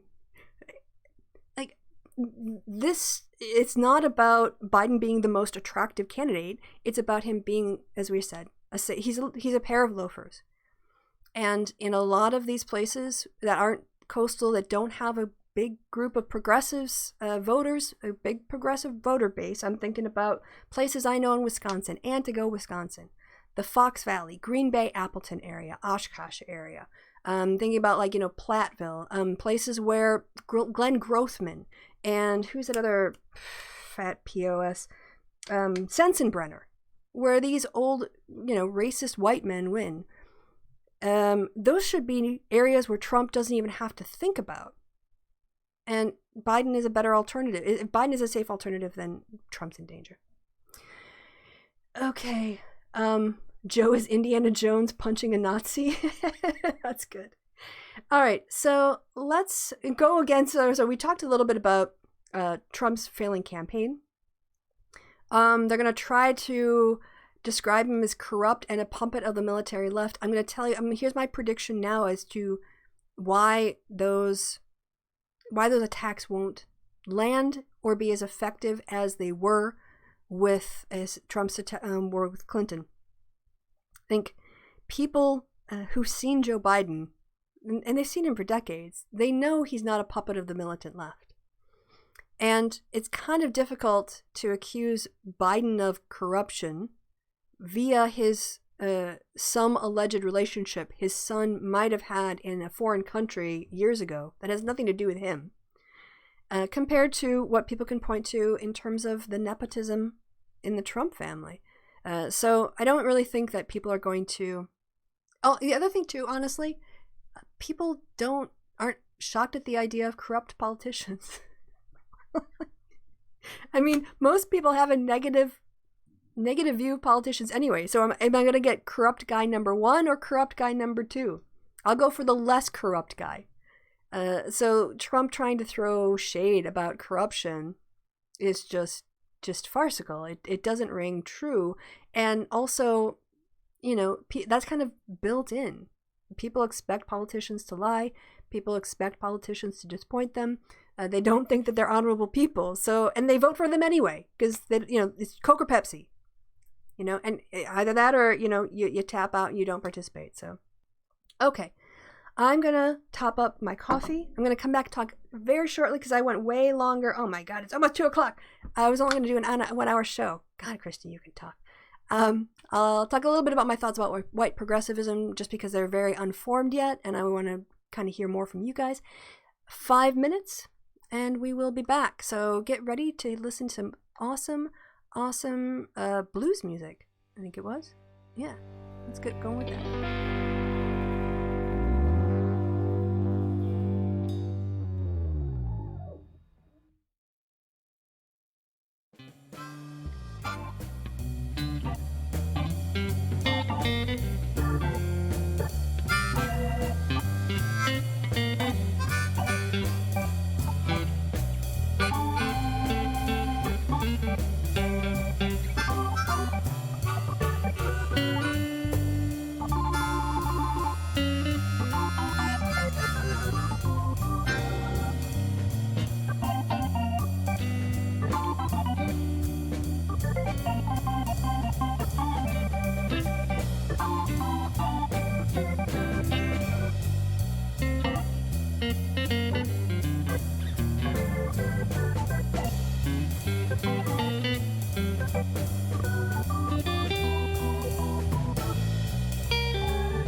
are back. Hello, everyone. Welcome to part 2. It's probably only going to be like 20 minutes. I say that, and I'll probably natter on for an hour. But I see like a big goat debate happening in the chat. That makes me happy. And yeah, definitely go to the happy hour and flood Kevin's chat with goat emojis or goat images. That's great. Sash found one. Is that a unicorn? That looks like a goat to me. What's the whole otter goat debate? Raging in the happy hour community. All right, I'm just gonna give some free thoughts, some ramblings. I probably should, at some point read up on this. I did do a bit of a search for the phrase white progressivism. I found one thing from 2007 which had some good points, but I'll probably need to. I have to read more about it. But here are some things. Take it for what it's worth. All right. So the term class reductionist has been used to critique people who see economics as the most important factor and identity politics and other intersections of oppression as following from or being of second order preference or importance to the fundamental material conditions under which people experience our lives, which is because they want to say it's material and therefore everyone I think this is it. It's material, everyone experiences, therefore it has to take some sort of primacy. But of course, if you frame it in terms of economics, then that's a sort of tautology. You're basically setting yourself up for success. One of the issues that I have with a lot of critique that I see, and actually when I talk about economics and the analysis of capitalism, I fall into this mistake as well. But I think it's because, Marx came from a perspective, and the audience to whom he was speaking came from a specific perspective.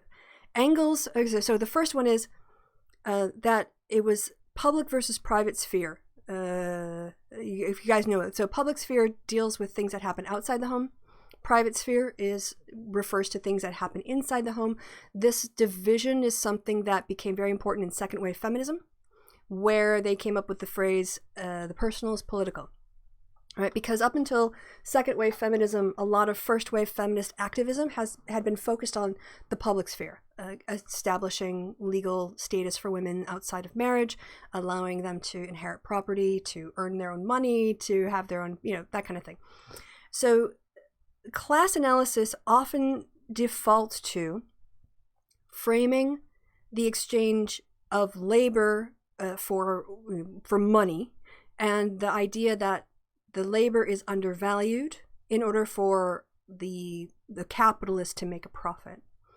And that seems to me, now again, maybe part of the problem is I don't spend enough time in socialist and communist circles. But I feel, having been aware of Engels' critique on marriage and the family, that because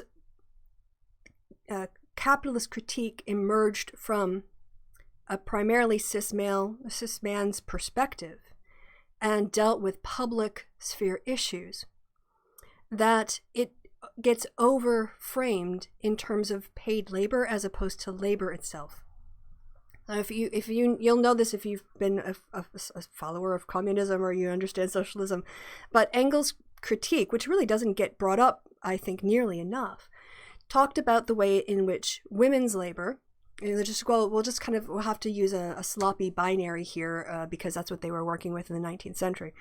But it was assumed that sort of women would be in the home, men would be out working. The goal was to make enough, the man to make enough to provide for himself, his wife, and his kids.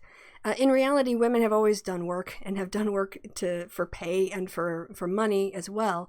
And not only have they done work in exchange for money, maybe that's, doing a little side job or doing brewery in the back or whatever it is to supplement the family's income. Maybe it's, if they were on a farm collecting more eggs and for sale, that kind of stuff. But then what Engels pointed out is that women do a lot of free labor. Women raise kids. And this was especially the case in the 19th century, where it was expected and it was sort of considered deviant to not do this. But women were expected to do the labor of keeping the house up and preparing, food and everything and the comforts and the stability for her husband so that he could go outside the house and work. And in addition to that, she did the labor not only of physically bearing the future workers, but bearing children, and women still are the primary caregivers of children. I'm not quite sure if Engel's critique included the care roles that women take on with their elderly parents. We know women disproportionately take on the role of providing care for elderly, for sick parents or for kids, for people with special needs, anything else, and they do all this for free, or they don't get paid for it. And that labor constitutes a massive amount of a lot of women's time. And yet there isn't an easy framework within a capitalist critique other than subsuming women's labor as supporting capitalist for the assumed man to go out and make. I feel that in that way, like class reductionism doesn't really even get to the real heart of what's going on. So I'm talking, you guys are just finding all your animal emojis. I love this. So that is one thing. You just typed a colon goat. You guys now just trying to do different animals in the chat. I'm trying to be serious here. No, it's fine. Go ahead. Please have fun in the chat. I think that's part of the reason why I never felt an intimate or a natural connection with capitalist critique, because for me, my paid labor really represented quite a small portion of my life. I thought about my life in terms of far more than just earning a wage. It's how, like women have to spend time with housework disproportionately, and caring for children disproportionately, caring for their family members disproportionately. And all of that is labor. And it doesn't neatly fit in its own merits. Women's traditional, let's call it traditional women's work, whoever does it traditionally. It doesn't seem to fit very well within, slogans and critiques. So that's one of my problems with sort of, okay, but getting back to it. So class reductionist as an argument just seems to make everything about economics. I would argue it's insufficient. Even like class reductionism doesn't sufficiently deal with all forms of labor equally or adequately. And then there's the other problem that I think we can kind of tie into white feminism. So why was white feminism criticized? Well, there's a lot of reasons to criticize white feminism.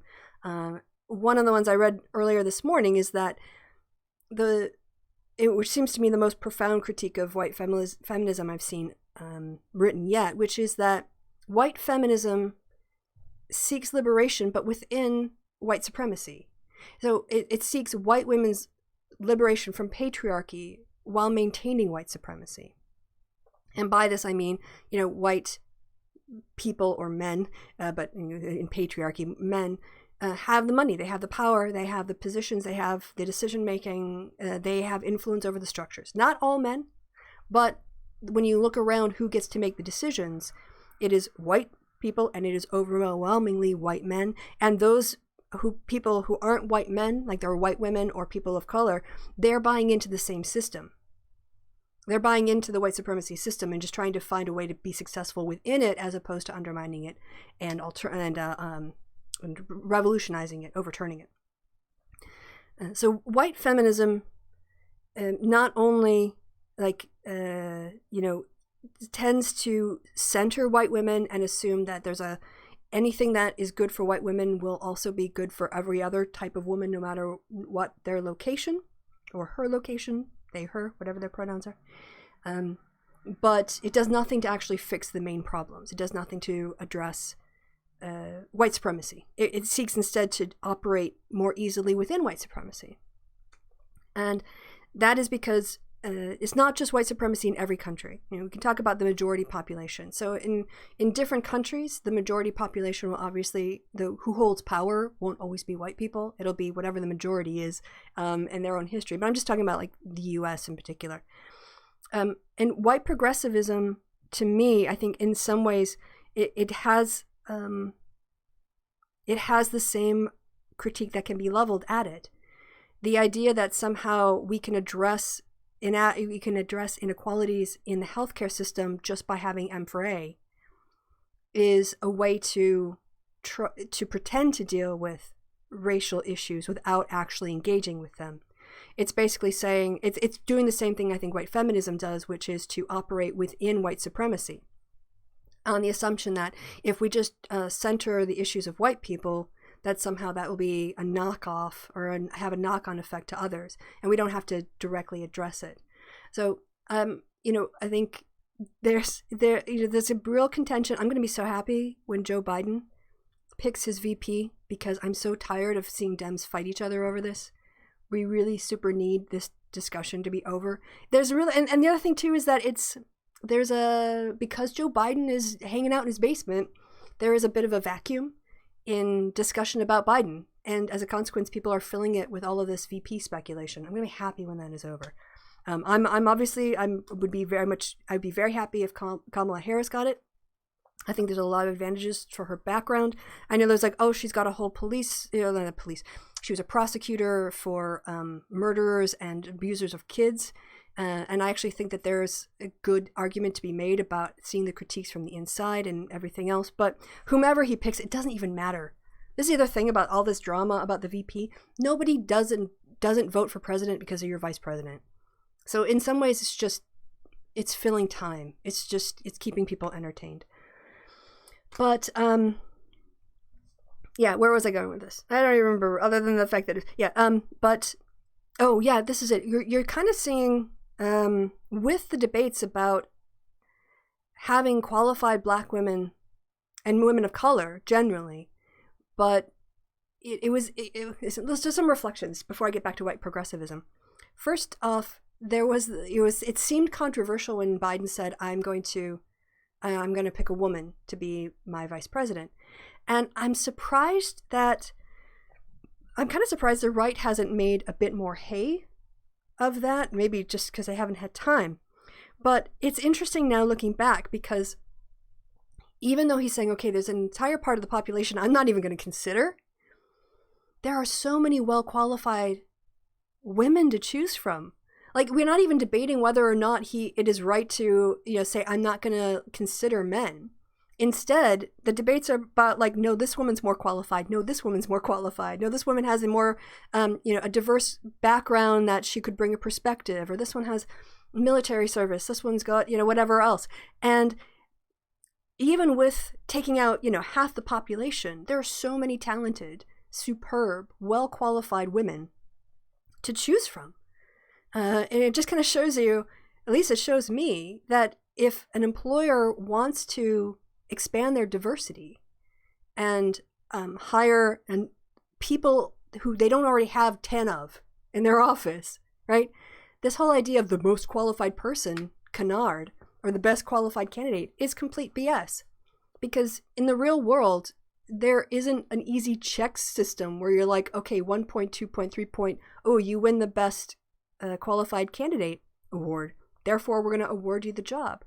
It's a much more complicated situation of what the employer is looking for and what the candidate brings and how well they would fit in the team and what perspectives and experience they could bring. Where could they support and where could they bring in they do something innovative. There isn't a one right candidate. So just a little bit of thought on that. But it feels a lot to me like being online, there is a real, maybe it's just because of the nature of social media, but I feel like Black people, people of color, but especially Black people, who have been loyal Democratic Party activists, voters, supporters, inclined to support the party, are increasingly finding their voice on a national stage. I think that locally in certain states, depending on the distribution of the population, obviously, but there is a lot of strength in the Black community and the Black, with Black voters supporting the Democratic Party, with lifting up and electing Black people, lifting up, advancing issues that are of direct consequence to the lives of Black people in America. And they have, for a very long time, in the aggregate, been this just core, absolute core of the Democratic Party. But the top of the Democratic Party is really white. really super white, super white. And that's changing increasingly. We're seeing the diversification of representation, both in terms of who gets elected to office, but also like who is rising up in leadership, who is getting jobs, like being spokespeople or whatever else. And it's not just, oh, here's our Black or here's our African American community outreach supporter now. It's not just like we're going to hire Black people to do things for Black people. It's like we're going to have people who are qualified and they are Black.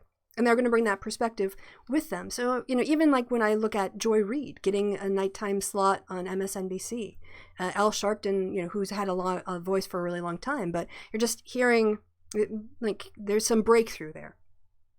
And I feel that, as we go forward, a lot of white people on the left, and this week I'm going to put it in my hand. I kind of just sort of, I didn't want to say take Black voters for granted, or take the activism or the loyalty of Black voters for granted.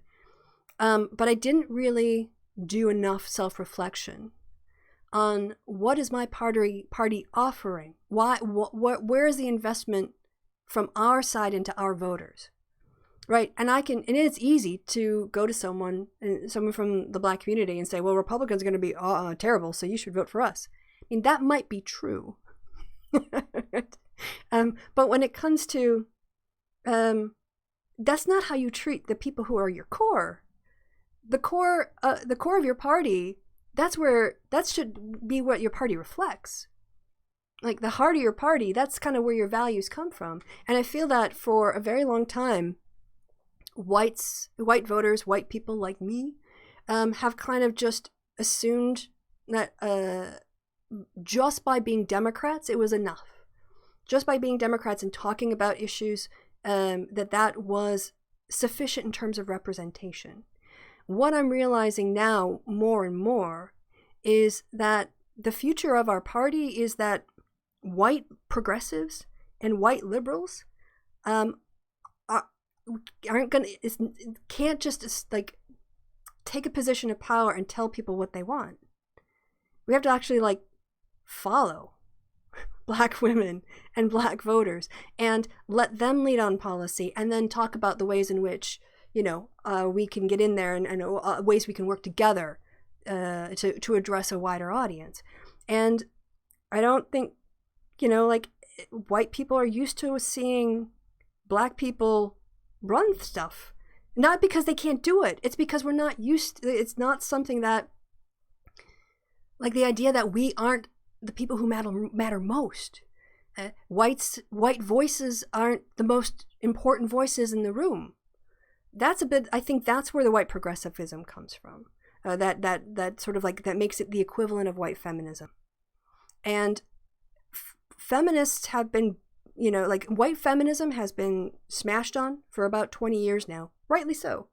And it's been criticized and it's been marginalized, and it's been seen as the problematic framing of issues that it really is. And it had been for a long time. And it took too long for middle class and upper class white women who identified as feminists to realize that their place was not always at the head of the table, chairing the meetings and allowing other people to speak. That true feminism is also about sitting in the audience and waiting for your turn while people who don't look like you run things. And that's a very different way of thinking about building community. So, I think there is a section of progressives that do come from that white-centered perspective, where it's about overturning economic structures with the assumption, but not about overturning white supremacy, or not really thinking about the framing of work when it's not paid labor. Unpaid labor is still labor. So how does that fit into your narrative? How do you connect people? If your only solution is worker-run co-ops, that's not a solution to unpaid labor, is it? If you think the issue is just, like restructuring how the profits of a company are distributed, you aren't dealing with what most women spend their time doing. So again, it's a sort of broad category. So, these are just some thoughts. At some point, I guess I'm going to have to read and think a bit more. But going forward, I know I for one, welcome our black women overlords. I vote like black women, because I'm realizing that that being open to that kind of future is actually going to strengthen the left. And strengthening the left isn't just about moving the party as far left as certain people who come from a white perspective and a communist perspective want it to be. Moving the party to the left means putting people who have a stake in it in positions of power, and they are going to have a different worldview. We're going to have to negotiate these things, and we're going to have to talk about them.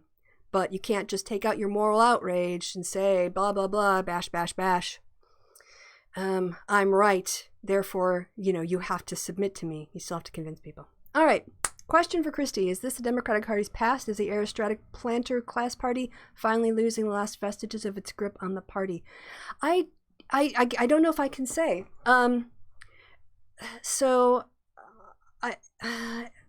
Planter class. There was a big shift in the voters who supported. In some ways, the shift in the Democratic Party represented a shift in who was voting for it. And I'm not an expert and I'm not a historian in the history of the Democratic Party. What I do know is that looking through time going past, there was a lot of paternalism, a lot of white paternalism that dominated. A lot of white, probably well-meaning white people thinking that they could substantively represent the views and the experiences of everybody else. That if you just had a white man in there or a white woman in there and they did really good constituent work and they listened to people, that would somehow substantively represent the issues of the Democratic Party. And I think as society has changed, and as so you get some people who black representatives elected, then they rise up through the ranks through seniority, they have leadership positions, they're able to bring a perspective that a white person never could just by listening to their constituents. And I feel that because also the Democratic Party, like, white people aren't the vast majority of, in the way that the Republican Party is. Like, what percentage of the Republican Party is white voters versus the Democratic Party? At some point, the political reality of, like, hey, we bring more people to the meetings, hey, we got more people doing the work, is going to start to have an effect. So I can't necessarily say aristocratic planter classes party because of the shift in the 1960s. I'm not quite sure how that would be represented. So percent of, can't type, of GOP voters who are white. What percent of Republican voters are white? Let's see what we got here. Economics and demographics of Republicans and conservatives. Okay, that looks good. Who is this? Debt.org. Who are they quoting? I can't see. 2012. What date is this? Not the best. Let's go back. I'll try to find someone I know is a slightly more. What is this from? That's a PDF. I don't know if I want to download a PDF today. Pew party affiliation among demographic groups. That seems like it could be a good lead. So this is from 2018, not too long ago. The balance of partisan affiliation and combined measure of party identification and leaning have not changed substantively over the past 2 decades. Dems hold a slightly larger edge. Yep, leaning. Gender gap, we know gender gap is widening. Black, Hispanic, and Asian voters remain overwhelmingly Democratic. So what do we got here? White people. I see white voters. What is this first column? Based on registered voters, whites and blacks include only those who are not Hispanic. Hispanic are of any race, so white Hispanic or non-white Hispanic. Dodgy phrase. All right, they just do their methodology here. I'm trying to read what this is. Percentage of voters who identify as Republican and Independent. All right, so these are the white people. And I think, right, so lean, okay, so they've got two different charts here. One, you have to kind of pick one of three, Dem, Republican, Independent. The other one looks like they take out the independents and they just say, do you lean Democrat or Democrat, lean Republican, so on. So as you can see here, 26% of white voters consider themselves Democrats, 33% of Republicans or white people identify as Republicans, and 37% identify as independents. But when you force people, or if you look at the data in terms of who leans, then yeah, you see 43% of whites will consider themselves Democrats, whereas 51% of whites consider themselves Republicans. Whereas 84% of black voters lean toward the Democrats, and 63%. So it doesn't really tell me party makeup, though. Non-college whites had an affinity for the GOP, yeah. So we know that it's the Republican Party is getting even whiter. Who's this? Prospect? I don't know. So yeah, we know that basically there's overwhelming whiteness in the GOP. And when you have a massively diverse coalition of voters and talented people who want to get ahead and make change in the world, then your party's going to be, white people are going to have to take a seat. So, will the death of the GOP help or hinder establishment Democrats? I don't know what you mean by establishment Democrats. That's a very, very empty signifier phrase to me. You mean incumbent Democrats? So is AOC, after she gets reelected, is she establishment? Establishment Democrats, again, it's like neoliberal. It's very much an empty signifier term to me. So it's not that I'm trying to avoid your question. I just don't know what you mean by that. I tend to think about sort of moderate Democrats or centrist Democrats and left-wing, far-left Democrats. Right? Joe Manchin is centrist, maybe even a little bit right on some issues, but Joe Manchin needs to be electable to he needs to be elected or electable to the voters where he represents. So if he is genuinely representing Democrats' point of view from that centrist position, should we demonize him and undermine him and make him unelectable so a Republican is put in his place? I mean, I think people tend to demonize Democrats who they don't think are left enough without really thinking about the consequences of making all Democrats cookie cutter coastal progressives in their agenda, and how unelectable they will be in purple states. White people aren't gonna, in majority white states, we don't have most white people voting for Democrats. So you have to be able to appeal to the moderates, the independents, the centrists. And that means making compromises on policy. So ultimately it comes down, I want to win. I would rather have to deal with moderate and centrist Democrats in power than to have purity politics and have Republicans run everything. And ultimately that's what it comes down to me. I'd rather be pragmatic and win. So and also who's a moderate? If you're pro-choice, if you're pro-DACA, if what is to me, also this establishment equals moderates. Pro-choice Democrats, that's not a moderate to me. It seems to be also the way that people frame this. It seems to be more economic than anything. And yet on issues of identity politics, you have Dems who will stand up for the civil rights of gay people and on other issues of identity. And yet those don't seem to count for much with some people. Having, abortion access, reproductive access, those are economic issues. Maybe if I talk about them in that way, people will care about them more. But, the idea that somehow Joe Biden is a centrist, he's openly pro-trans rights. He's openly for choice. He is talking about systemic racism and it's rot in America. He is the most progressive candidate on paper that the Dems have ever fielded. And yet, because he won't be for M4A, people demonize him. And that, too, really frustrates me.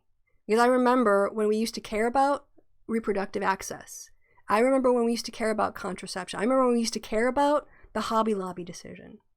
And somehow the whole discussion of M4A has erased a lot of lived experiences and a lot of people's oppression. The GOP are still attacking abortion rights and abortion access, but we're not talking about that. Because somehow now being pro-choice doesn't matter. You're not liberal enough. That doesn't count as being liberal. So, you know, and you guys already know I tend to lean more toward identity politics and making sure people's nexus of oppression get attention than a one-size cookie-cutter M4A policy, which I would say is white progressivism. So, interesting that the split on independence is more or less even amongst whites. I thought it'd be more lean GOP. Again, if you look at how independents, people who say they're independent aren't always independent. If you look at who are independent voters,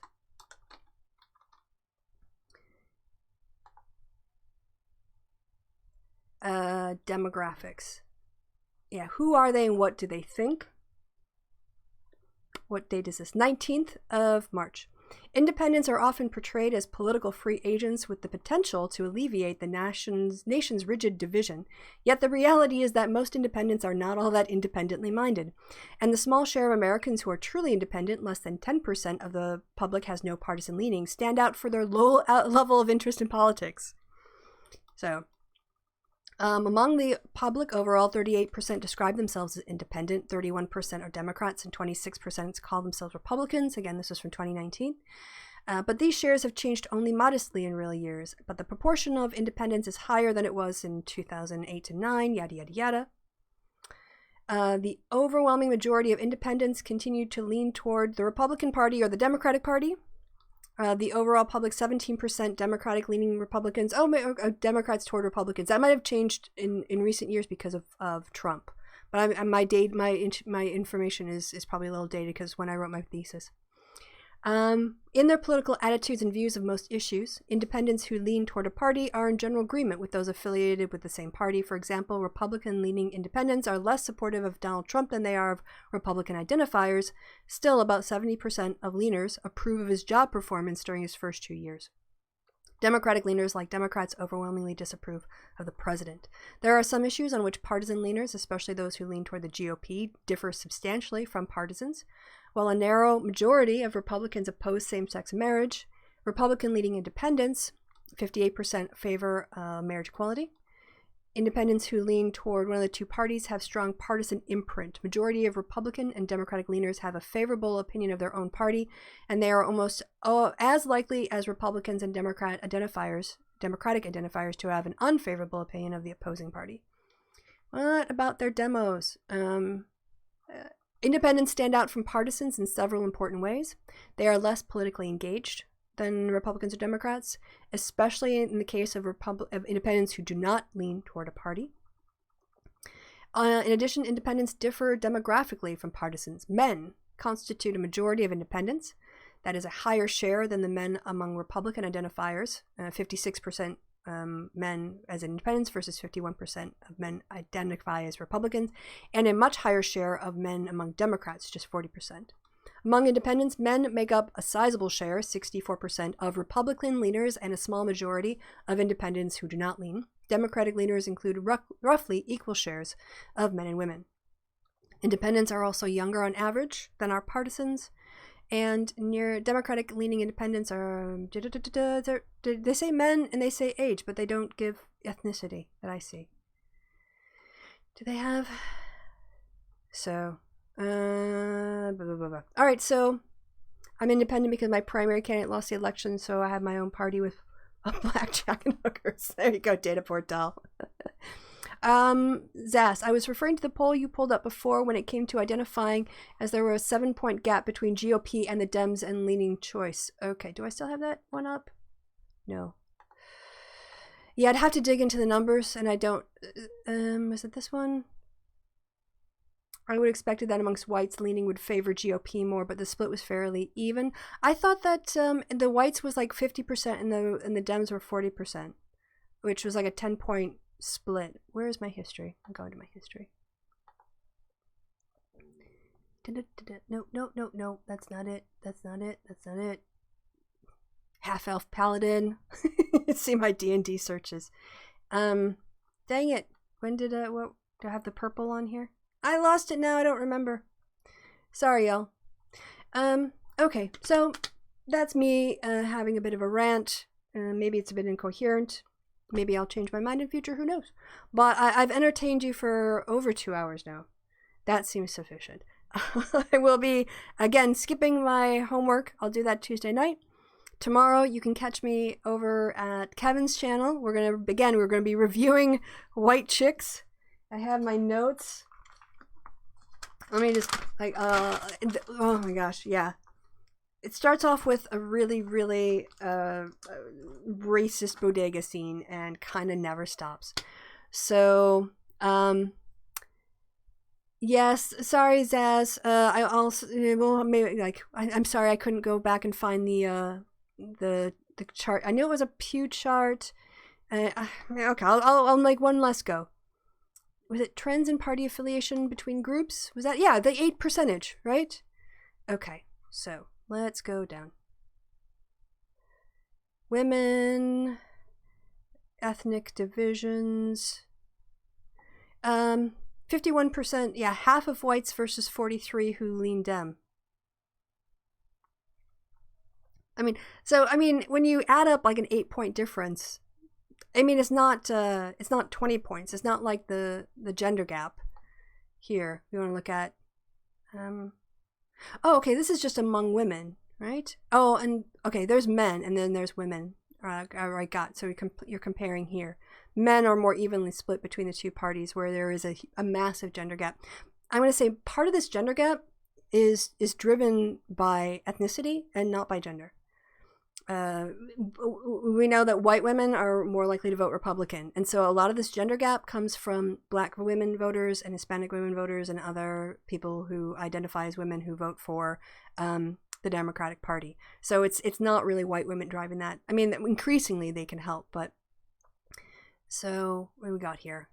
White people, yeah, 37%. You can also see white people are just more likely than any other ethnicity to claim that they're independent when they're kind of not. But yeah, 51%, like if you've got a 50-50 chance of if someone is white, and you're gonna say, like half the time if you said GOP, you would be right. So let me go back to see what your question was. I don't like the way that this works. So go up, go up, go up. More, yeah, be more lean GOP. Yeah, I guess, here, I think part of this too might be slightly Trump driven. If you go back to 1994, let's go back in time a little bit. 39 to 51%. Is that maybe closer to what you were thinking about would be a more natural division, more like a double digit gap there? And then you kind of saw within, what was this, 2002? When did Obama get elected? Yeah, you saw white people being more willing to identify as Dems as, with the economic crash and everything.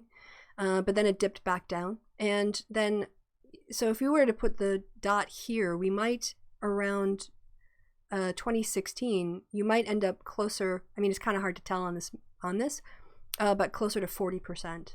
So, and there looks like, yeah, this is also missing some voters, because you're only getting 90% of white voters here. So in this case, if you total this up, or this in this case is 94%. So there's a 6% gap in white voters who might not identify. So that also is something that we're not factoring in to the comparison. So that also might be why the gap looks a little bit closer, is because we're not seeing the 6% who might be floating down here who haven't been counted in the totals.